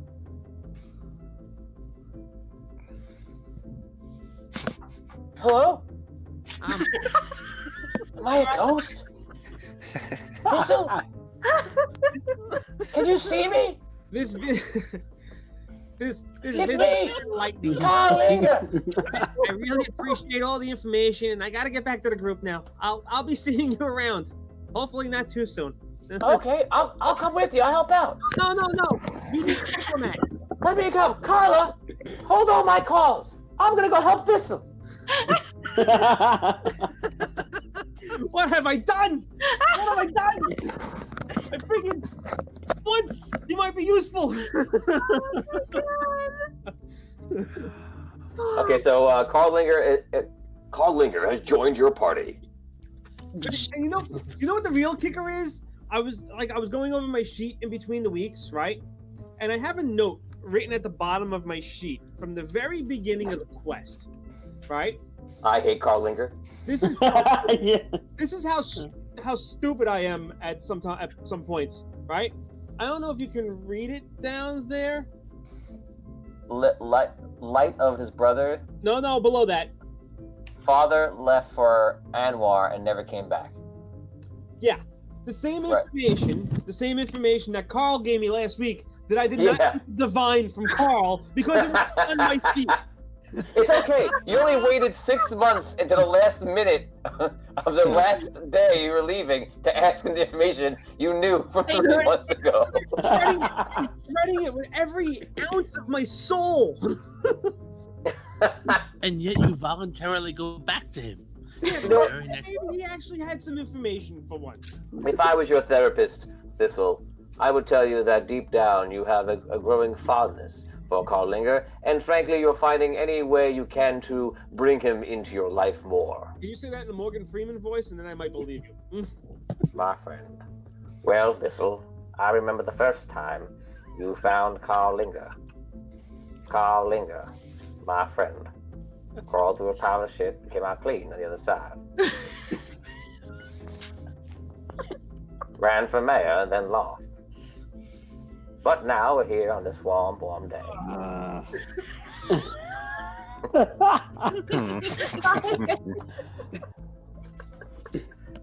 That was a solid, 50%, I'd say.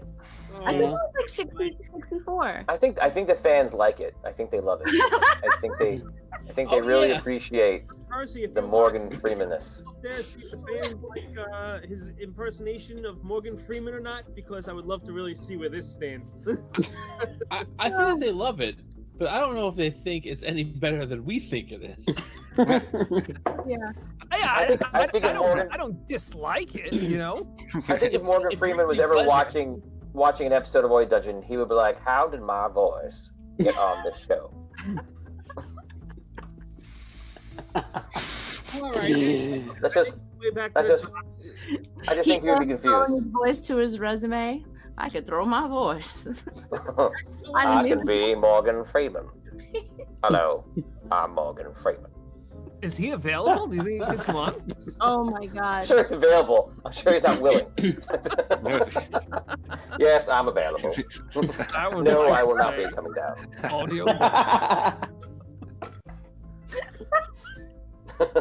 I'm not Tony. I've seen your show, and frankly, I don't care for it. I'm not making my way back to the docks. I'm actually going to make my way back to the offices where I originally tracked. Carl. It's in the same building, so it's right there. It takes you 10 seconds. All right. Okay, you make your way over there. We're gonna go back to Abyssia. You're flying back to the shore. You're almost there. The ship is catching up. You guys are about a quarter mile behind the ship now. Everybody on the ship, role play. Does anyone know why Abyssia just flew away from everybody? It looked like she's going back to the shore. I don't know why. Maybe But... she got hurt. Yeah. I don't know. Maybe she can't. Well, that's terrible. Maybe she can't see us. Doesn't know that we're here. All right. Yeah, What are Abyssia's we vision gonna is all like blue Matrix style vision. Right. Do the seagulls seem to be having some positive effect? That's the first The thing. seagulls are on their way there. They're almost there. Okay. All right. What's the plan here? Well, We're gonna board the boat. Kill everybody. well, kill maybe a few of them. We've got to, send a message. But maybe you could do what like Abyssia did. Finn, you could set fire to some of their sails. This Make it easier. Do that. love. What do you say, Vin? I said this is the Rob we all know and love.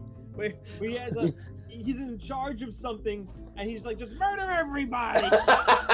Yeah. I was saying that as like a joke. Rob You know. has only developed the skills to get him into power. And once in power, the ideas are out. So he's like, oh, yeah, kill them all. Okay. Meanwhile, he's like, "Hey Finn, can you set something on fire?" Finn's like, "I'll see what I can do." I got a great idea. Fire. Okay, so you guys are catching up. Abyssia, you make it back to shore, and you see Sparky. The only person you see that you recognize is sitting there, and he's waving. Hey, Sparky. Hey, How you doing? I'm good. What are you doing? Sparky, I'm looking for the rest of my party. Have you seen anybody? I just saw Thistle. You saw Thistle. Where is he? That'd be He great. said he was going to the guild hall. Guildhall. Okay. Thank you, Sparky. I make my way Wait, to the Guildhall. I'll come Yeah. with you. Can you pick me up? Yes, let's go. Yay! I carry him like a baby.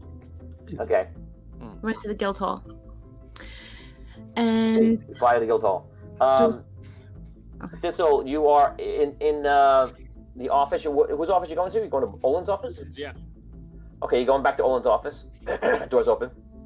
And I'm gonna just search his office top to bottom, see if there's anything that relates to any of the transactions for the money going or coming, or anything that might implicate Lord Jameson Front. Okay, you start looking through everything. You go through the paperwork, and the only thing you're really finding is you just find like badly written receipts for like 3 gold pieces, 3 gold pieces from fishermen for fish. 50 gold deal coal. I think it's just very quick facts. It's not very good bookkeeping. All right. I guess if that, I'm just gonna search. That's all I can really do at this point. Okay, you searching around. Roll search check. If you roll high, I'll give you something interesting. If you do not, you don't find anything. 14. You find nothing of interest. Okay. Bessia, you make your way to the guild hall. okay, do I see anybody there? I see there are start people. calling his name down the hall. I start calling. Okay, Thistle, so Thistle, you hear outside calling your name. In here, Abyssia. Thistle. Okay. Okay, you guys meet up. Go ahead, roleplay. Thistle, what are you doing? What's happening? I Well- saw where Olin was. Oh, you caught up to him. Good. I did.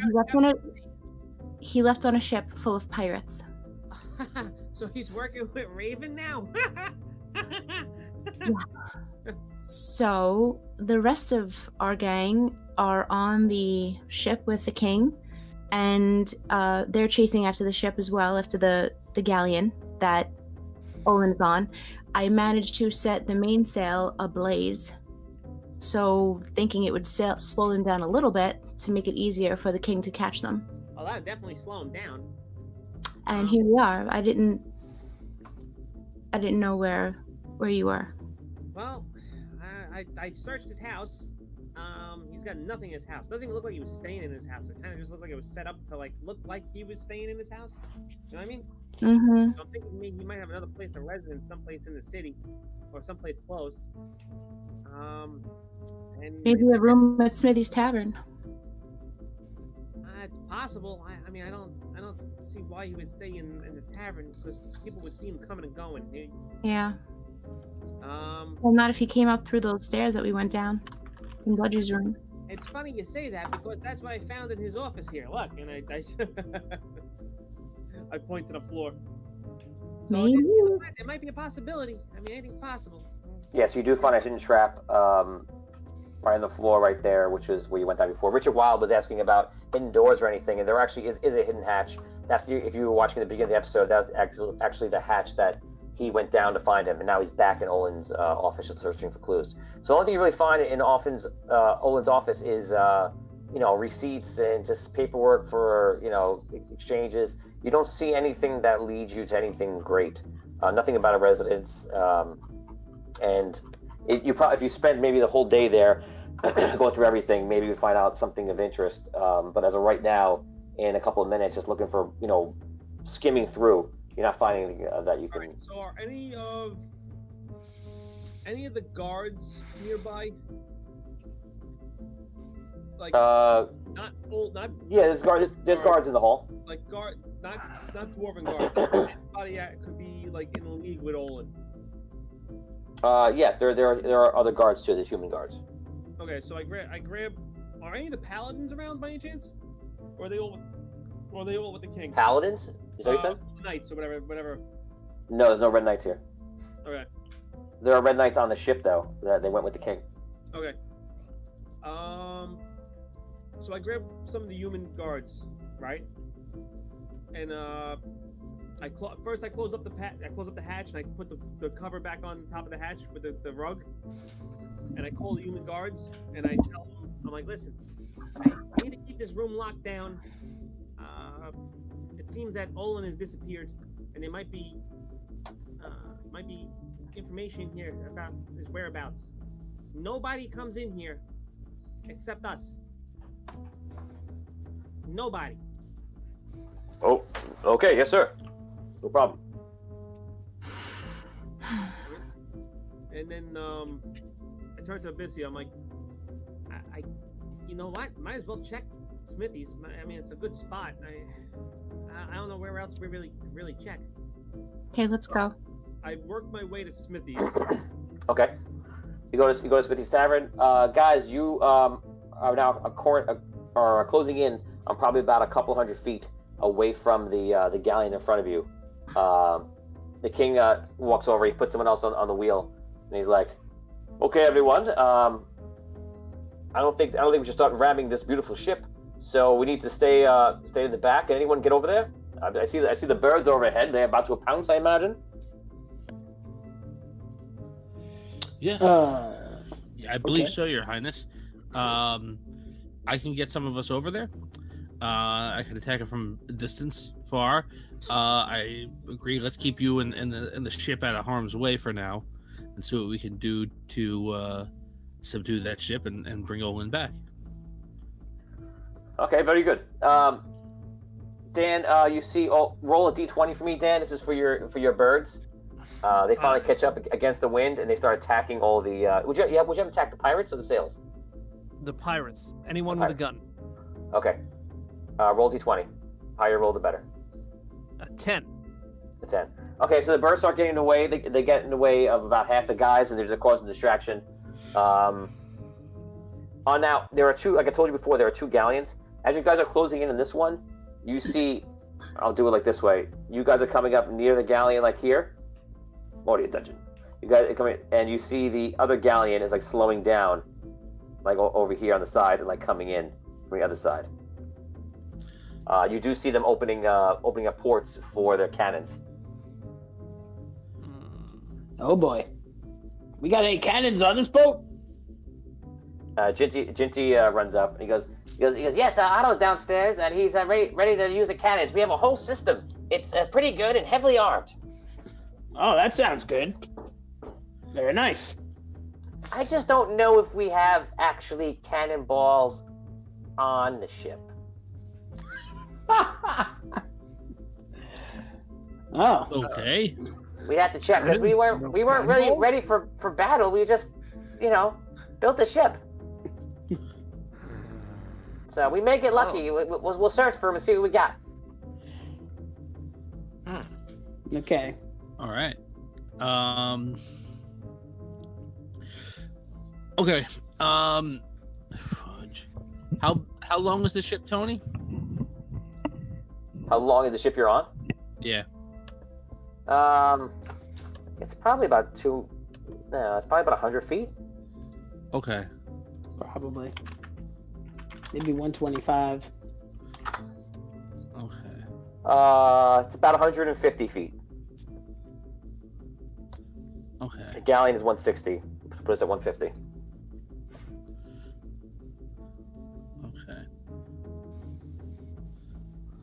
Okay, you see as you guys are just waiting to kind of figure things out, you see the other ship is getting closer, and you see the dwarves are on it, and you hear them all shouting commands back and forth, and you see there's one dwarf like focusing everybody and leading them, and they start taking pot shots. Start firing over. At us. Yeah, at you. Rolling right now. 3 of them. 3 fall into the sea. Sorry, that was wrong number. And then you see one comes in, it goes and breaks through the side of the hull. Ah. Okay. All right. See if anyone's killed. 2 gnomes are killed. Ooh. Oh no. All right. Now we're not messing around. Light them up, Finn. Yeah. I cast 2 fireballs, one on each ship, and I cast them right above the water line. I want these ships to be on water. Nice. So I can cast 2 in one round, and I do so. Okay, so you. Okay, so what's the distance you can cast it at? I can cast it at 150 feet. Okay. You could probably singe the back of the ship in front of you, and you could probably get the side of the ship. Okay. So you cast both. Just do 1 damage for both of them. Okay.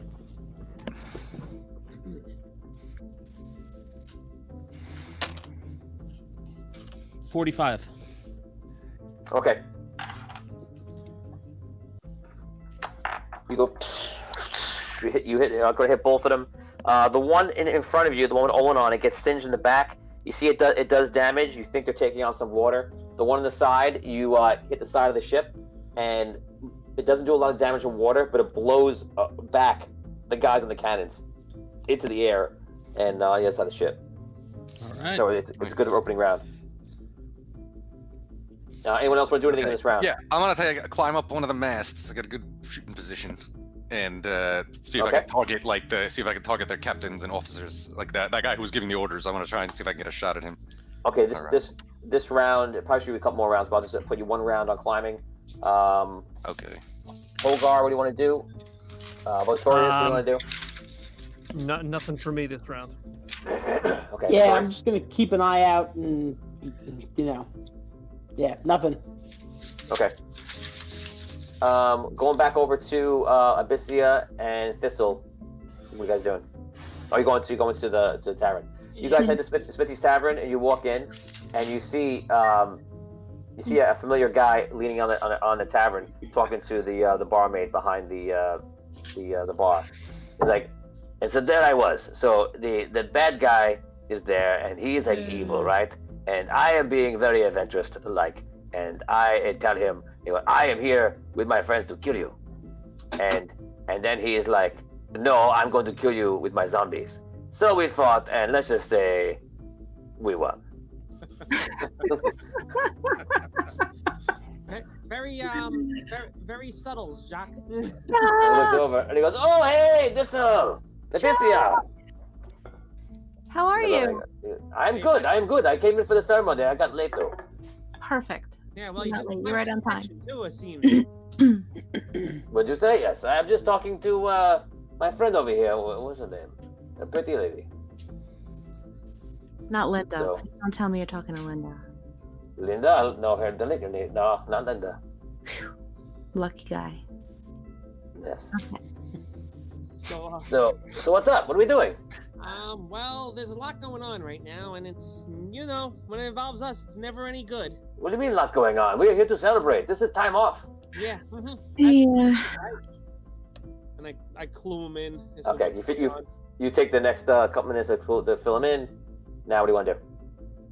So, yeah, I'm trying to find a spot that he might be setting up shop other than his house. So I was thinking maybe it might be here. Actually, Abyssia brought it up. I didn't even think about here, to be honest with you. So I want to go to the room that I know went downstairs. Okay. And I want to see if I can, get in. Okay. You guys head upstairs. Just going back over the comments here. Everybody's excited about the fireball. Gunpowder and fire don't mix, says Oni. Peter says stuff lump into the cannon. Scott Weber says Sparky can cast grease on enemy ship. They use cannons and boom. He's not there though. Richard Wild, if a ship is on fire, that is sort of distracting. It is absolutely distracting. Michael Greenwald says you left space dock without a tractor beam. The tractor beam won't be installed until Tuesday. Oni says the dimension door one side in the water, the other inside a ship. That's very clever. It's diabolical. Marlon Johnson says throw the anchor overboard to slow the ship. Derek Luxton says grease and Abyssia's fire breath or fireball would be good, absolutely. Grease and lightning bolt. And let's see, blow apart Olin's ship rudder. That's a good idea. Kyle Wright says quit blowing holes in my ship. Marlon Johnson says 2 gnomes down. Yes, we lost 2 gnomes. There are 30 gnomes on the ship right now that are manning everything below. Peter Heffernan says grab the cannonballs and fire back. Search for cannonballs, says Martin. Oni says I still think dimension door one side of the ship was the best idea. Matthew Groner, 500 stars. Thank you, Matthew. Appreciate that. Michael Greenwell says grab some silverware that's aboard your ship, shove it in the cannons and fire. Instant shrapnel. That's great. Yeah. Marlon Johnson says, do they hear the cannons? They definitely hear the cannons. Peter Heffernan says, he was wondering that too. Let's see. Don't forget, Thistle can see hidden doors. Yes. So far, we've been in a situation that Thistle actually knows where both of the hidden doors are. But actually, absolutely, Vin, don't forget that you can. You have a good. It's not going to be a magical thing. I mean, it was a magical thing that enhanced your ability, but it's really just you're very attuned to like hidden doors, niches, and things like that. So you have a very acute sense to it now. Okay. It's Johnny Depp voice. I don't know if I know how to do a Johnny Depp voice. I think he means like Jack Sparrow. I don't think he means. Yeah, Jack Sparrow. Yes. Yeah. Stop putting holes in my ship, eh? Nice. Good. Yeah, 45%. Whatever, guys. That was good. That was like a 70% to 80%. Wow, I just touched 80 with Johnny Depp. What? Amazing. Okay, so you guys, we're gonna go back to the ship battle. The cannonballs are gonna fire again. It's not going well. We have 3 shots, all hit the ship. Oh. 2 more gnomes down. 2 more gnomes down, and nothing on the other one. Down 24 gnomes on the ship, and the ship is taking damage. They're down there repairing. You're taking on a bit of water. You guys go. Starting from Tom and on. What do you want to do? All right. I go to Hogar. I'm like, do you want to get onto the ship with Olin? Yeah. Okay. I cast fly on him and Botorius. We should. All right. Wait a second. The king comes down. He goes, He goes, I appreciate that we want to get Olin, but we should attack the ship. Hand-to-hand combat is attacking us first. We don't want to lose our ship. Going to try and protect the ship next, Your Highness. I'm sorry. Okay. If you want to try and take one of the ships, I'll protect us from attack on the other ship. Whatever you think is right. Let's launch an attack on the ship, and then, right after, teleport us aboard if you can. Okay. Mortorius, ready for some combat? Oh, yes. Holgar? Yeah. Excellent. Arky, stay up there and watch our backs. And Lump, I hear that you're a good fighter, and as good as you are a diplomat. So let's get ready. Do some damage. Lump actually great wizard. We cast spells like Fist and Strangle and Hurt badly. Yes. Oh wait, me not memorize Strangle today. Me just use Fist. Okay, Tom, do you have anything? Who's going to do attacks before they teleport over? Well, I'm not going over, but I'll just... Can I start fire? Am I up in my position Yeah, yet? so there is an officer that you can fire at, that dwarf that I mentioned as leading them. You can fire at him if you want. All right. Take a couple of shots. All right. Unnatural 20 and a 24. Richard, while Lump does have a weapon, Scott, what weapon does Lump have on him? I think it's a sword. He's got a sword in his back. Might be a long sword. But Richard, while I'll let you add a weapon to Lump's side that he has on him. So Richard, pick another weapon he has on him, and let me know what that is.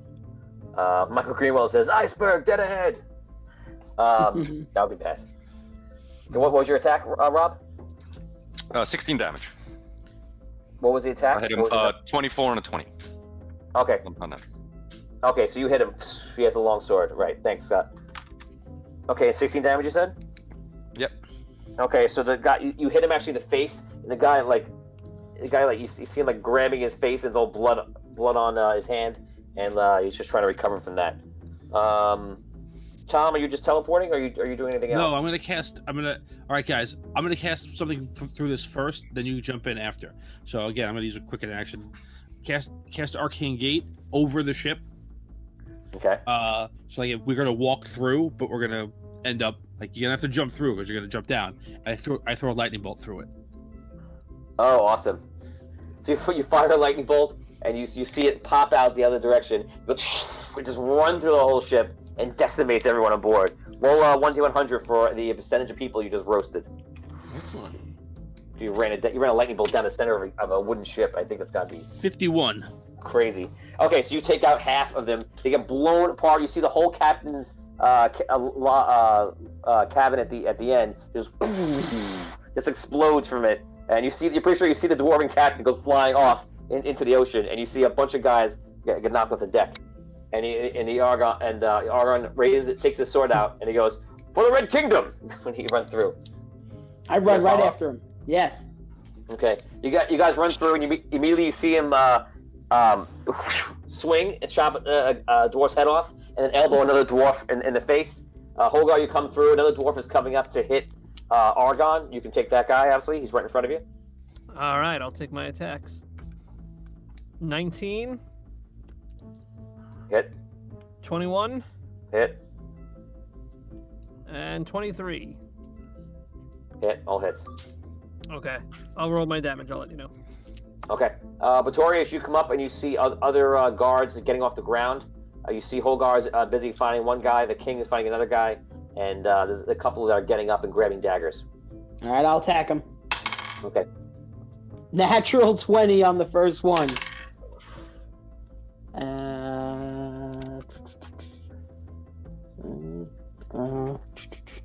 Okay, 13 attack and a 12 on the other ones. Okay, so you open up and you just drive the axe down and you cut the guy's arm off that he's grabbing for the dagger. And he just screams, "Ah!" And you swing around to hit him again. The guy just rolls out of the way, but he's just grabbing his arm. He's pretty much out of the battle. Okay. Anyone else go through? Oh, Lump comes in. Lump casts first, and he just goes over and just goes just punches another dwarf in the face. He rolls a 17. He hits one of the dwarves. Hits him for 8 damage, and then pulls out his long sword. Now he's through. He pulls out the sword. Dwarves come up to fight back. One Damage? come up on. Can I give you my damage, Tony? Oh yeah, please do. Sorry. First hit 18, 17, and 19 damages. Okay, you kill the guard. You kill the guy in front of you, and then there are plenty more coming in. So you're able to put all those attacks on different guys. Okay. How are my birds doing? Your birds are on the other ship, and they're distracting them. They're just like in their faces. Okay. So no one is manning the cannons on that ship. Okay, so the guards come up. One goes to King Argon. Natural 1. Because Argon just deflects it, just sunders the guy's weapon, and then just cuts the guy down. Holgar guy comes up to you. He misses. Botorius guy comes up to you. Looks like a 15. 15 is my armor class. Yeah, and don't forget, guys, you have no armor on. Right, without armor. Okay, so he hits you. Hold on. 5 damage. Okay. And the guy runs up to Lump with a 1. Guy runs up to one. Lump goes. Oh, cast dodge. Lump goes down. He bends down and it picks up the guy. He drops his sword for a second. Picks up the guy and he goes, "Now I can swim." He throws the guy into the water. Argon's like, "I didn't know he was a wizard." Oh yes. Argon attacks another guy. Goes, attacks the guy next to him.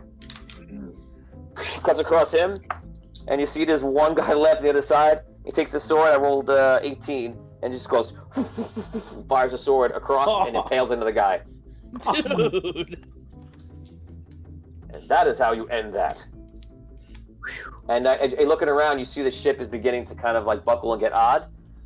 You now realize that if you want to check the ship, you probably have a few rounds, but the ship is also taking on heavy water because of the lightning bolt. What do you want to do? Look for Olin. Yeah, I'll run down. Olin's not on this ship. Oh, I thought this was the Olin ship. Sorry. No, this is the one he says, I know you want to go after Olin, but this is the ship that's broadsiding us right now. We should take out the ship. I got save you. our... Okay. Do we know where the guys firing the cannons are? You got them all. Those are them. Good. Okay. Yeah. Anybody who got blasted. So these cannons are all on top of the deck, and a lot of those guys got blasted off. The captain got blasted off the side. Lump threw someone over, and you guys just took down 9 of the guys that were left. Plus, Tom wiped out 50%, and the guys he blasted before. That's the whole crew. I tried to take a quick look around, see if they were hauling anything, any loot or anything like that, like whatever they got on board, especially that because I assume are we below deck right now where the cannons were? But you can. No, you're not. Okay. This ship, the Valkyrie class ship, your ship actually has cannons below, but this ship has cannons above. Okay. But you can go downstairs. Is it taking on water? It is taking on water. You won't know until you go downstairs how badly, but you feel like you at least have a couple rounds. All right, I'll take a quick look. Okay, you run downstairs. Who else runs downstairs? I'll go with him. Okay. King stays up top. A Lump says, "I checked to see everyone is dead." He just goes over. He's just like punching people in the face on the floor. You guys go downstairs. You go down there and you see that it is a very full cargo, and it's full of an incredible amount of food and wine and ale, and it's full to the brim, like way more than a shipment. It's like a tremendous, huge reserve of like food, wine, and ale. All right. All right. I go back up and tell the king. Kyle Wright says, good idea. Grab cannonballs, toss them through the portal back to the ship. Yeah, cannonball. Yeah.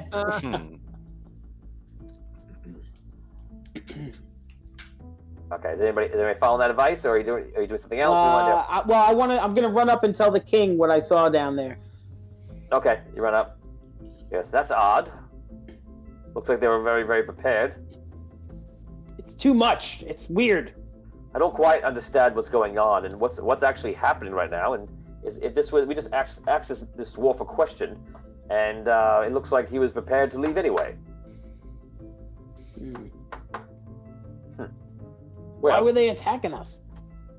I don't know. Let's get back to our ship before we sink, though. I look over to where our ship was. I'm like The ship- waving.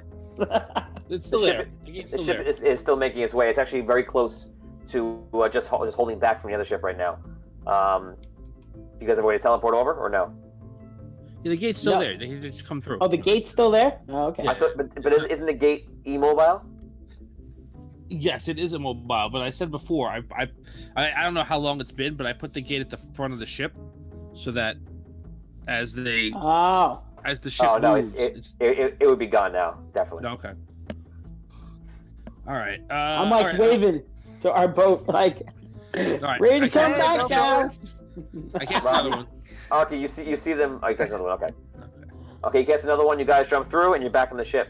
We're gonna go over to Abyssia and I'm sorry, Dan. Go ahead. I was gonna say, can I pick up a cannonball or two and bring them back onto the ship with me? Yes, you grab 2. Lump sees you do that. He grabs 2, and you guys run back. Actually, Lump go grabs 2, and he goes, no, and Lump gets the cannon and just starts rolling the cannon through.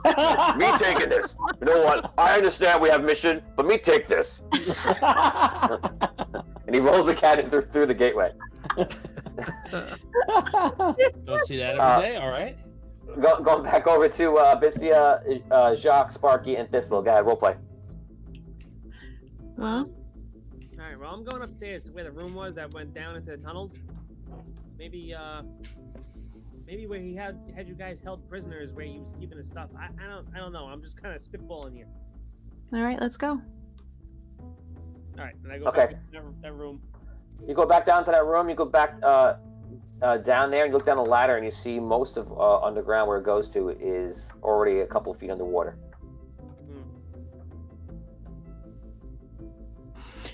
Okay, maybe we can check in the room.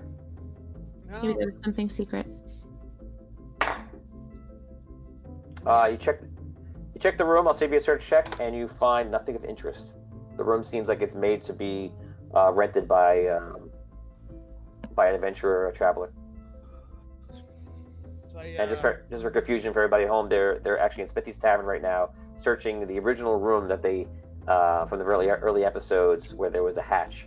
So they're upstairs looking at the rooms for rent. where would he hide his stuff? What about the vault? I don't think he'd be stupid enough to keep his stuff in the vault. I would think he would know that'd be the first place we'd look, but I mean, it doesn't hurt to try. I don't know where else to look. I mean, the place is so big. I mean, you can have it anywhere. It could even be on. You say he was on a boat, right? It could be on the boat. For all I know. Well, we can ask the gnomes in the vault if they have ever seen him or maybe saw some mysterious behavior. They might know something. It's a We ask questions. All right. I guess to the vault. Next, we go to the vault. To the vault. Vin, can you? People saying that your volume is kind of low. I hear you actually really well, but I think that your volume might be it's low. weird because I haven't changed anything ever. It's still. Yeah. I guess if you could put it up if it's possible, we'll put it near to your mouth a little more. Can't get much closer. Okay. It's a little- I guess just speak. Maybe make sure you speak loudly. So you guys were you guys checking now? Vault. Okay, you make your way to the vault. I'll speed you up. You get to the vault and you see the gnomes there. Okay. Yes. How can I help you? We're here by the order of Arky and the Red King. We're trying to find out some information. Has Olin been here recently? No, I have not seen Olin here. No. Do you know if he has a vault here? A personal vault here? Olin once had a vault here, but not since before the occupation. Is it still active? No, he cleared out his vault actually. I remember he was assigning over some of his assets over to the city of Rhaegar. I remember that very clearly. And he said he was opening an account there, and he cleared out his vault here. Did he ever come in here with anyone? I believe he was here with a few of those pirates here. I believe he was here with that captain from that northern city, Ravensclaw. I believe he was here with him once, and they didn't really seem to be doing anything except looking at the vault, and they didn't make an account, they didn't open anything, they didn't close anything. They were just peering around. Do you happen to have any of the paperwork for the transfer, by any chance, or? I do have records, but I cannot give you anything. I need something in writing from either the king or the mayor. Well, you'll have that shortly. So start preparing them if you can, because we're gonna need them, and I'll have that to you as soon as the mayor gets back. Sure, no problem. Okay. What do you guys do? Should we head towards shore, see how far off they are? Well, if he was with the pirates, how many? There was one ship that they were chasing, correct? There were two. There was two. Martin Lowry wants to know: does Raven have a vault there? No. So you're allowed to ask any of their questions. So. So I turn back to the gnome. Does Raven have a vault here? Yeah, we thought that he was going to sign up for a vault there, and we were excited because to get some of their business in Ravensclaw. But no, he didn't. He didn't sign up for one. They were just peering around.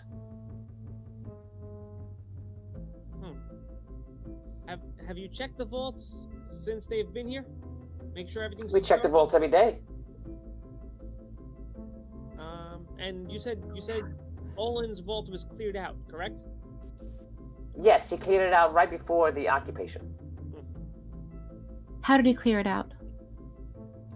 He had some of his the guards of the city. He said it was city business, and they had to do it. And they started to remove. I can't tell you the amount without the proper paperwork, but I can say it was a fair amount of gold coin value. Using of carts. items and such moved out. Using carts? Oh yes, they had an extraordinary amount of wheelbarrows. So you're telling me that Olin was already working with Raven prior to the occupation of the Queen? I don't know if Odin is working with anyone. I can't say on such matters. Before the Raven here, the pirates here, that was prior to the occupation of the Queen, correct? No. So I saw him the last time he had a transaction here was right before the occupation, where he removed all his assets. And then I saw him once again when the pirate during the mayor's race when it came in, and that time he was with a pirate named that Raven fellow, and they were looking around, and then they left after a few minutes. I thought that was kind of odd. What do you mean by looking around? Like, did you bring him to a vault? Did you leave him up here? Like, what were they doing? They wanted to see how we ran the vault and how we did things here. We were happy to show them, of course.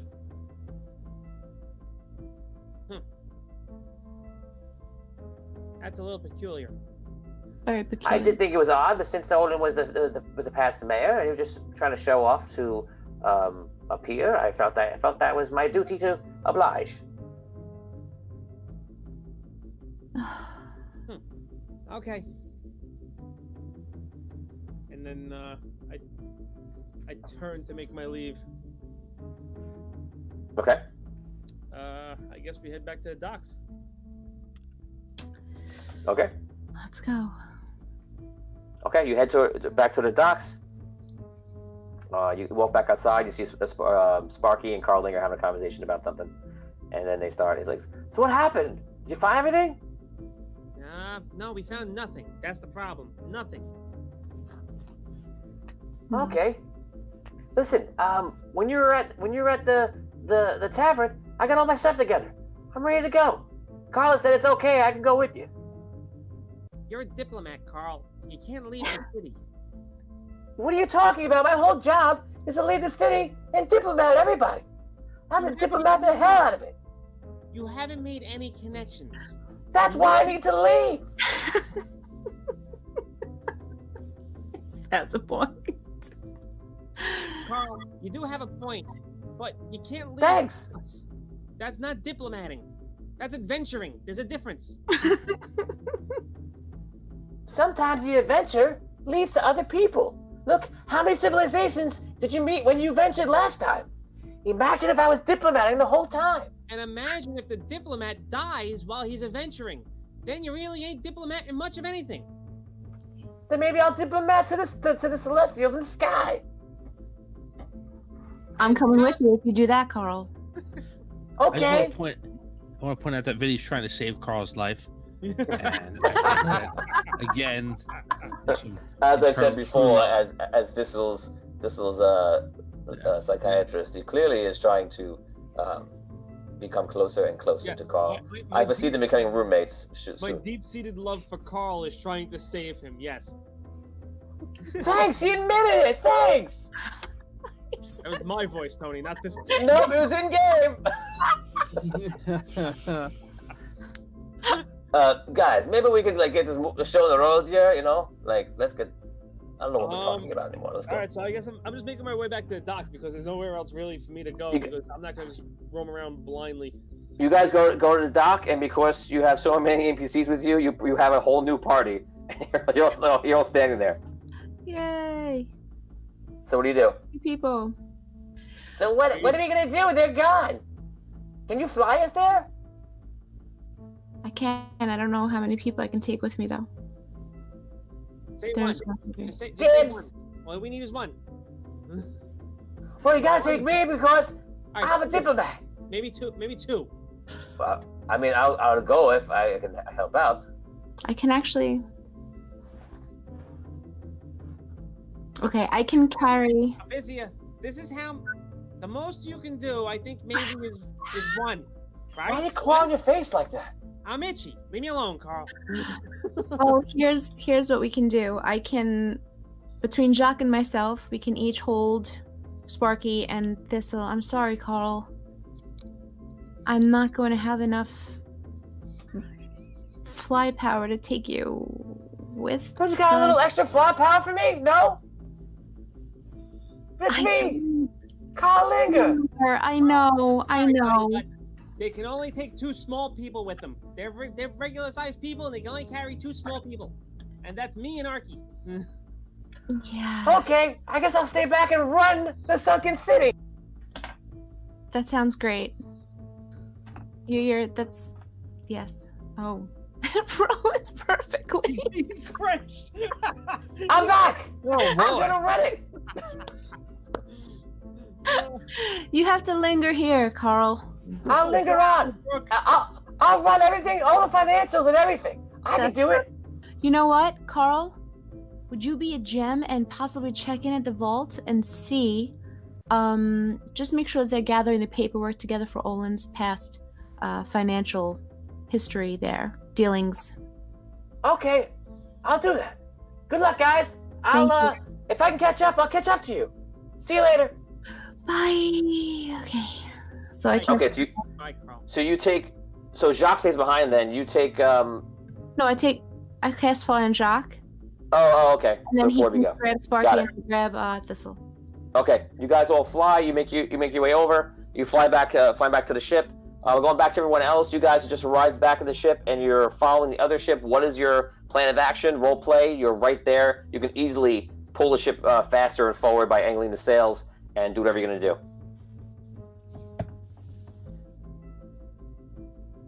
What should we do now, King? Well, we have to decide if we're going to try to take this ship or not. I mean, if you have another teleportation spell, we could try to go over there, but there are far too many men with guns there, even if they have their eyes being pecked out by those birds. Yeah. So, I think we'll have to figure out something smart here. How many guys with guns are there that we see? There's 30 or so above deck. 30 or so above deck.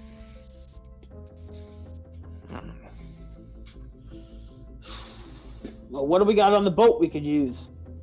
Can we, I can disable sink the them boat. or something? But So Jinty comes up. He goes, "I've been counting the reserves. We actually have about 12 cannonballs that we can load. Not many, and I believe that a few of you brought some on. So we have 16 with the ones that you brought on, and one extra cannon that Lump is sitting on. This is my cannon. Make that to a gun. Hey, Finn, what if you do one of those gates and drop the whole cannon on their boat?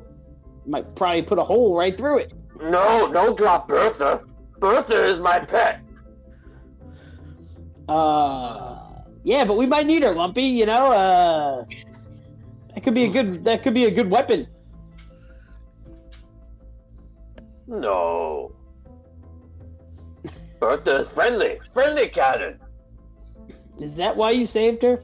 Yes, she just needs a good home. Oh. We can get it back for you after we do it, Lump. Can we get it back? Are we gonna go right through the Maybe it'll boat? stop halfway through, maybe, and then we just go get it. Anyway, Me think about your plan. Me no like. I feel like Lump wants to like turn that into like a shoulder-mounted cannon, like War Machine. Yeah. Okay, so what's the best way to take out these 30 guys on the? Okay, how far from the front of their boat am I? How far from the front of their boat? It's probably about 200 feet. You guys are right behind them. I was like, if you could get me alongside of it, I'll stop that boat. Then we can figure out how we're gonna, get Olin out of it. Yeah. Can you get me? well, this is a fast ship. We should be able to do that. Give me another 100 feet. We can come alongside, no problem. Let's go. Okay. He jumps. Argon jumps on the wheel, spins the wheel, and brings it alongside.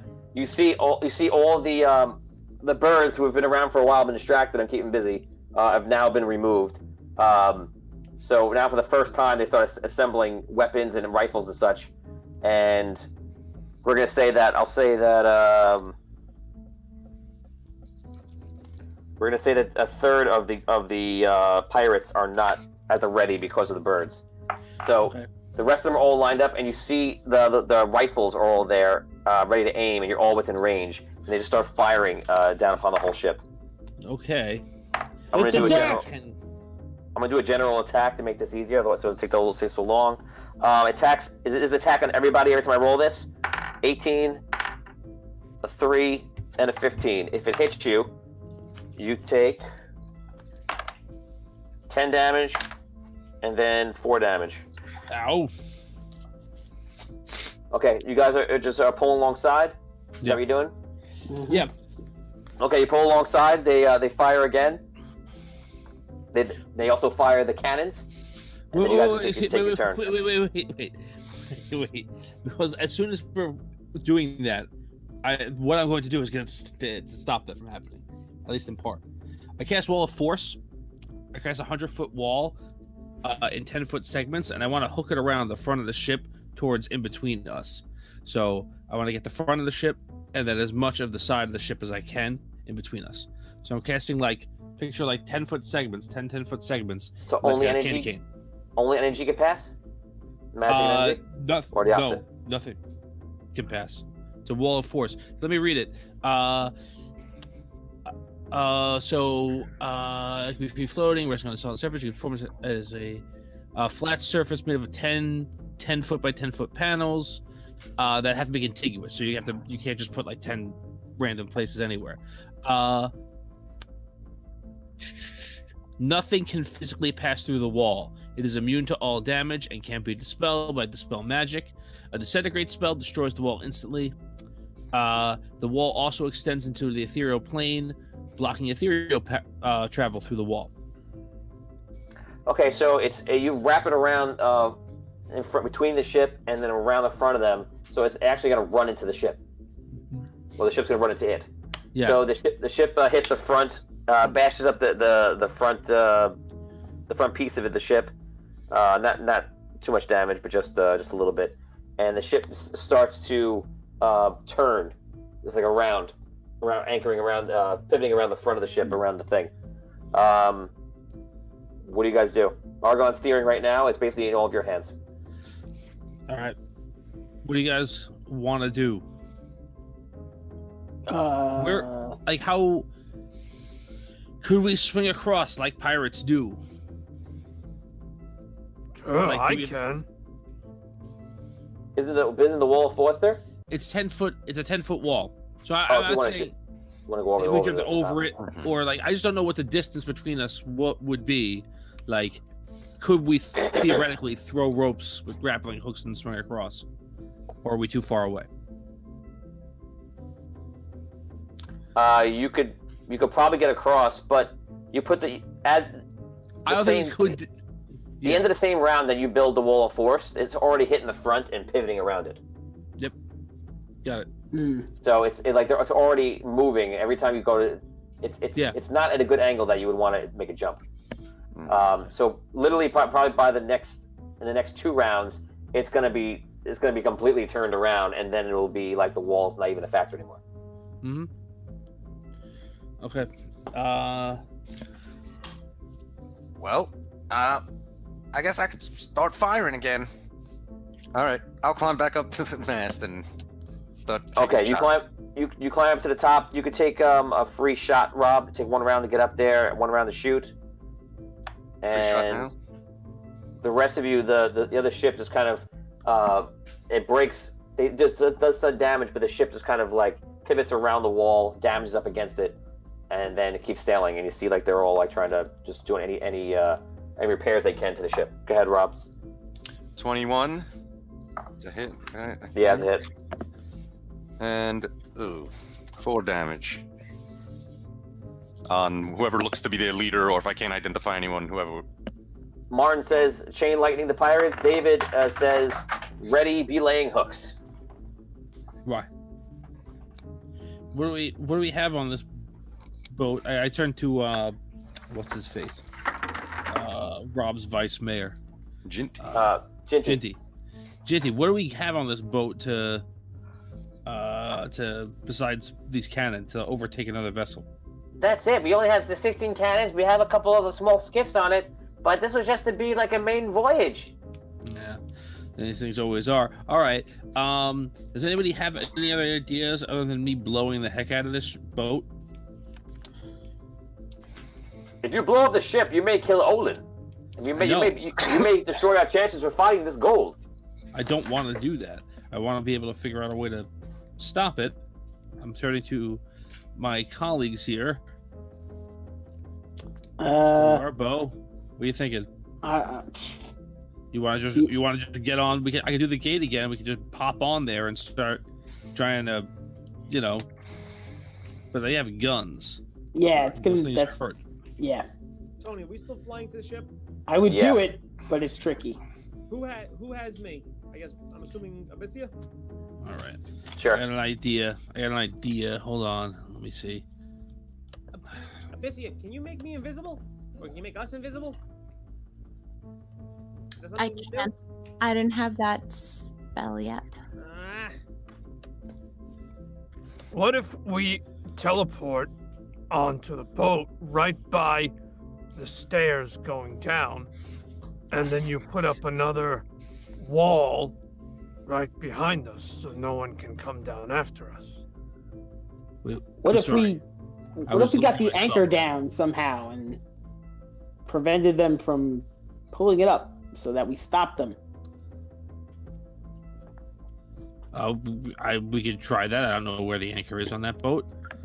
I'm Yeah. not really a boat person by any stretch of the imagination. I can. All right. How far away are we now from the boat, Tony? I'm sorry, I keep asking you, but I need to know for range spells. The boat now is probably about like 100 feet off your starboard side. Okay. I could do something else, guys. what you call it? I can cast the portal out, cast a spell through it. I can leave that thing open for us to kind of attack through if you want me to do that. But that's one idea. Okay, so you guys are next to him again. I give you a bit of time. They start firing the guns, and they fire the cannons. Quarren 20, 18, miss, and a miss. Okay. Okay, the Quarren 20 kills, 5. 5 gnomes down, you're down to 19. The second shot kills 1 gnome, down to 18. The ship actually has a gaping hole. A cannonball goes through the bottom on both sides, and one hits it at the other water level. And a lot of the gnomes, you hear them downstairs, like trying to repair things, and you hear water spraying and stuff. Now we have to do the guns. Okay, this is to everybody. There's a lot of them in there. I'm gonna do, to make this fair, I'm gonna do 8 shots on everybody. Okay, 19. No, I'm sorry, 20, 24. 17, 18. I'll roll damage for all 3 in case there's a hits. 6, 5, 3. Yeah. Next 3, miss, definitely a miss. 15 and a 21. So 15, 21. Those are hits on you. I'm rolling now. 10 damage and 10 damage. Cool. And 2 more. That's it. That's a miss. And a 15. If that 15 hits, it is 8 damage. So you guys are getting barraged by bullets from the rifles like crazy, and you're taking all direct attack from all the cannons. And everyone sees Arky fall out of the crow's nest and Oh no! plop down on the deck. Okay, so you hit the ground. You hit the ground. Roll a fortitude check to see if you break something. A Constitution check, and just to beat a 12. Come on. Oh, my leg. Fail. Fail. Okay, we're gonna roll 1, 2, 3, 4. Left, right, left, right, left, right, left, right. Your right leg. You break your right leg, and you are take 1x on your stabilization towards death. I'm gonna run over to Arky and do ease wounds. Okay. To stabilize him. All right. I cast prismatic. Yeah. Cast prismatic spray on the boat. Okay. So it's a 60-foot cone. And then everybody must make a dexterity saving throw. Okay. So, how many people could I hit in a 60-foot cone? I would probably say you can get about 15 out of 30. Okay. So, all right. So, the saving throw is hold on. I'm gonna do 1 roll for all of them. Okay. The DC 22. Dexterity. 22. Yeah. Natural 20. Oh, come on. All right, Yeah. that's fine. That's fine. Okay. Sorry. So, since it's one of 8 effects, and I can get 15, so we'll say each one can get 2, and then the 8th one is only once. Is that fair? So like it spins around. Okay. All right. So 2 people get half of 10d6 fire damage. So 2 people get 15 fire damage. 2 get 15 acid damage. 2 get, wow, this is weird, 15 lightning damage. There we go. 2 get 20 poison damage. I'm halving all this stuff already because they made their saving. Okay. 2 take what would that be? 17 cold damage. 2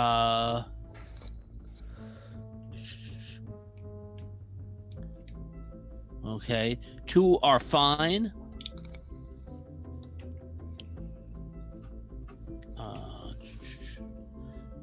The other 2 are fine. Oh man, I wish they failed. Okay, and then 1 gets hit by 2 rays, and they take 20 poison damage. Okay, all the guys you hit are now badly hurt. You see, they're like on the floor. I'm not gonna let them fire because they're just like too hurt, but they are alive. So that's 2, 4, 6, 8, 10, 12, 13 guys out of the 15. Yeah, that's a shame. The other ones, one of this person is blinded, and then they have to make 2 other saves, and if they fail both of those, they get banished to another plane. Oh my god. Yeah. That's a lethal spell. Is there anyone else doing it in this round? So Holgar went, Arky went, Findalar went, Lump is aiming Bertha over. And he goes, "Come on, Bertha, you have to fight one more time." And he's trying to find a cannonball to put in it. Botorius, what are you doing? Anything? No, there's not much I could do. I mean, I'm just kind of staying alert and seeing if I can help anybody, but nothing specific. Okay, Argon's keeping the boat next to it, and they go. The cannons fire. Me, probably. 12, 15, unnatural 20, and a natural 20. Ugh. So I'm going to roll for all of those in case those are hits. So 12 gives damage, 10 damage. 15, 8 damage. The unnatural 20 is 9 damage. All right. And the natural 20 is going to be 18 damage. Now the fire shots. I'm going to do ×2 for each shot. First shot is 19. Second shot is a 12. Third shot's a miss. And a 15. So 19... I think I said 19, 15, 12. I think that's what I said. 3 damage. That was low. 3 damage again. Look at that. And 9 damage. Cool. Argon, the whole ship gets... I have to do the gnomes. 1 gnome. 1 gnome. 1 gnome. You guys down to 15 gnomes. The ship is barely damaged. Argon, you see Argon spins the wheel off to get you guys out of this battle. And the other ship just continues forward. They don't turn with you. And Argon's like, "We're taking too much damage. We're going to lose the whole ship." And he takes you guys off. And you just hear chaos down below. You guys are also getting slowed up by the water and taking on a lot of water. And they just continue on without you. As they go forward, he turns the wheel and just like follows them so you don't lose them. And everyone that's available goes downstairs and starts to try to help out and starts repairing the ship with any extra supplies. About 10 minutes pass, and Thistle, Abyssia, Sparky, and Jacques appear flying in the sky, and they come and land down the ship, and everyone's together. Roleplay. How far is the ship from us now? It's actually gaining distance away from you, so by this time it's probably about 600 feet, 700 feet away from you, I'd say. Just a guess. Can you get me over there? Who are you talking to? Findalar. I'm unconscious. Oh, you're unconscious? Yes. Yeah, they took heavy fire, broadsiding it. Oh, I didn't hear you say it at all. Oh my god. Be this time, I'll just make my saves. Scott Weber says, Can Argon just can he heal us? Can anybody heal him? Yeah, Argon goes over to you in Oh, you doing it, Holger? If I can do ease wounds again, it doesn't say how often I can do it. Yeah, you can do it. You can handle it. I'll do it. After you do it, Argon comes over and does healing everybody. And he brings back up. Listen, everyone. I don't know what's happening here, but apparently we have something of great importance happening, and it seems that the future of Sunken City is hanging in the balance here, because there's 1 million gold coins or something of significance out there, and it belongs to us. We should see that we get it. So this man, this disgusting dwarf, and these whatever pirates are helping him, we're gonna follow them, and wherever they go, we're going to get them. If you can get me over there, I can stop that boat. I'll Well- go with you. I think we brought down enough gunfighters that we could start fighting hand to hand. Well, everyone rest for now. We are in the middle of the sea. There's nowhere nearby. We're going to follow them. If we have some time, let's repair the boat. In case we get into battle again, we can take it. Because this boat is about to sink. Yeah, I think he's right. Let's get the boat in working order. We'll track them down. We don't need to do it this second. Yeah, and their boat is also traveling faster than you are right now. All right. I go down, and I'll just to help cast things up. I'll cast Wall of Force again on one side of the boat, just to stop the water from coming in. I can't get both sides. Okay. One side. So I'll write down that they you slow down the distance gaining on them by half. Okay, so you guys start following. You guys spend the hours. Well, you guys don't. Some of you do. If you're shot, you've been hurt, you've been resting. Arky, you have a broken leg. Actually, Argon is able to heal that with his magic. Good. So you're fine. You guys just rest. You rest for a period of 8 hours. You know you have days of travel no matter where they're going. They patch up the boat. They spend all those hours doing that work on the clock. They have a little bit of a service for the gnomes that died. You only have 15 gnomes running down everything down below, which is not that many. You started off with 30, down to exactly half. And there's other hands and other people on deck upstairs just doing the rigging and sailing and things like that. But the gnomes are running the true heart of the ship and keep everything going. Okay. Guys, there's a mystery of all this going on. What is happening with Olin? What's happening to the gold of the Sunken City? It's leading to something very interesting. I'm excited to see what it is, but we're going to cut it right there for Audio Dungeon. This was a very awesome first starter episode for the next campaign, and you guys did a lot of unexpected things, like bringing along Gerald the Guard, who's hanging out and drawing pictures of these events. And Thistle and Abyssia went on a whole interesting journey and brought every NPC known to man on board.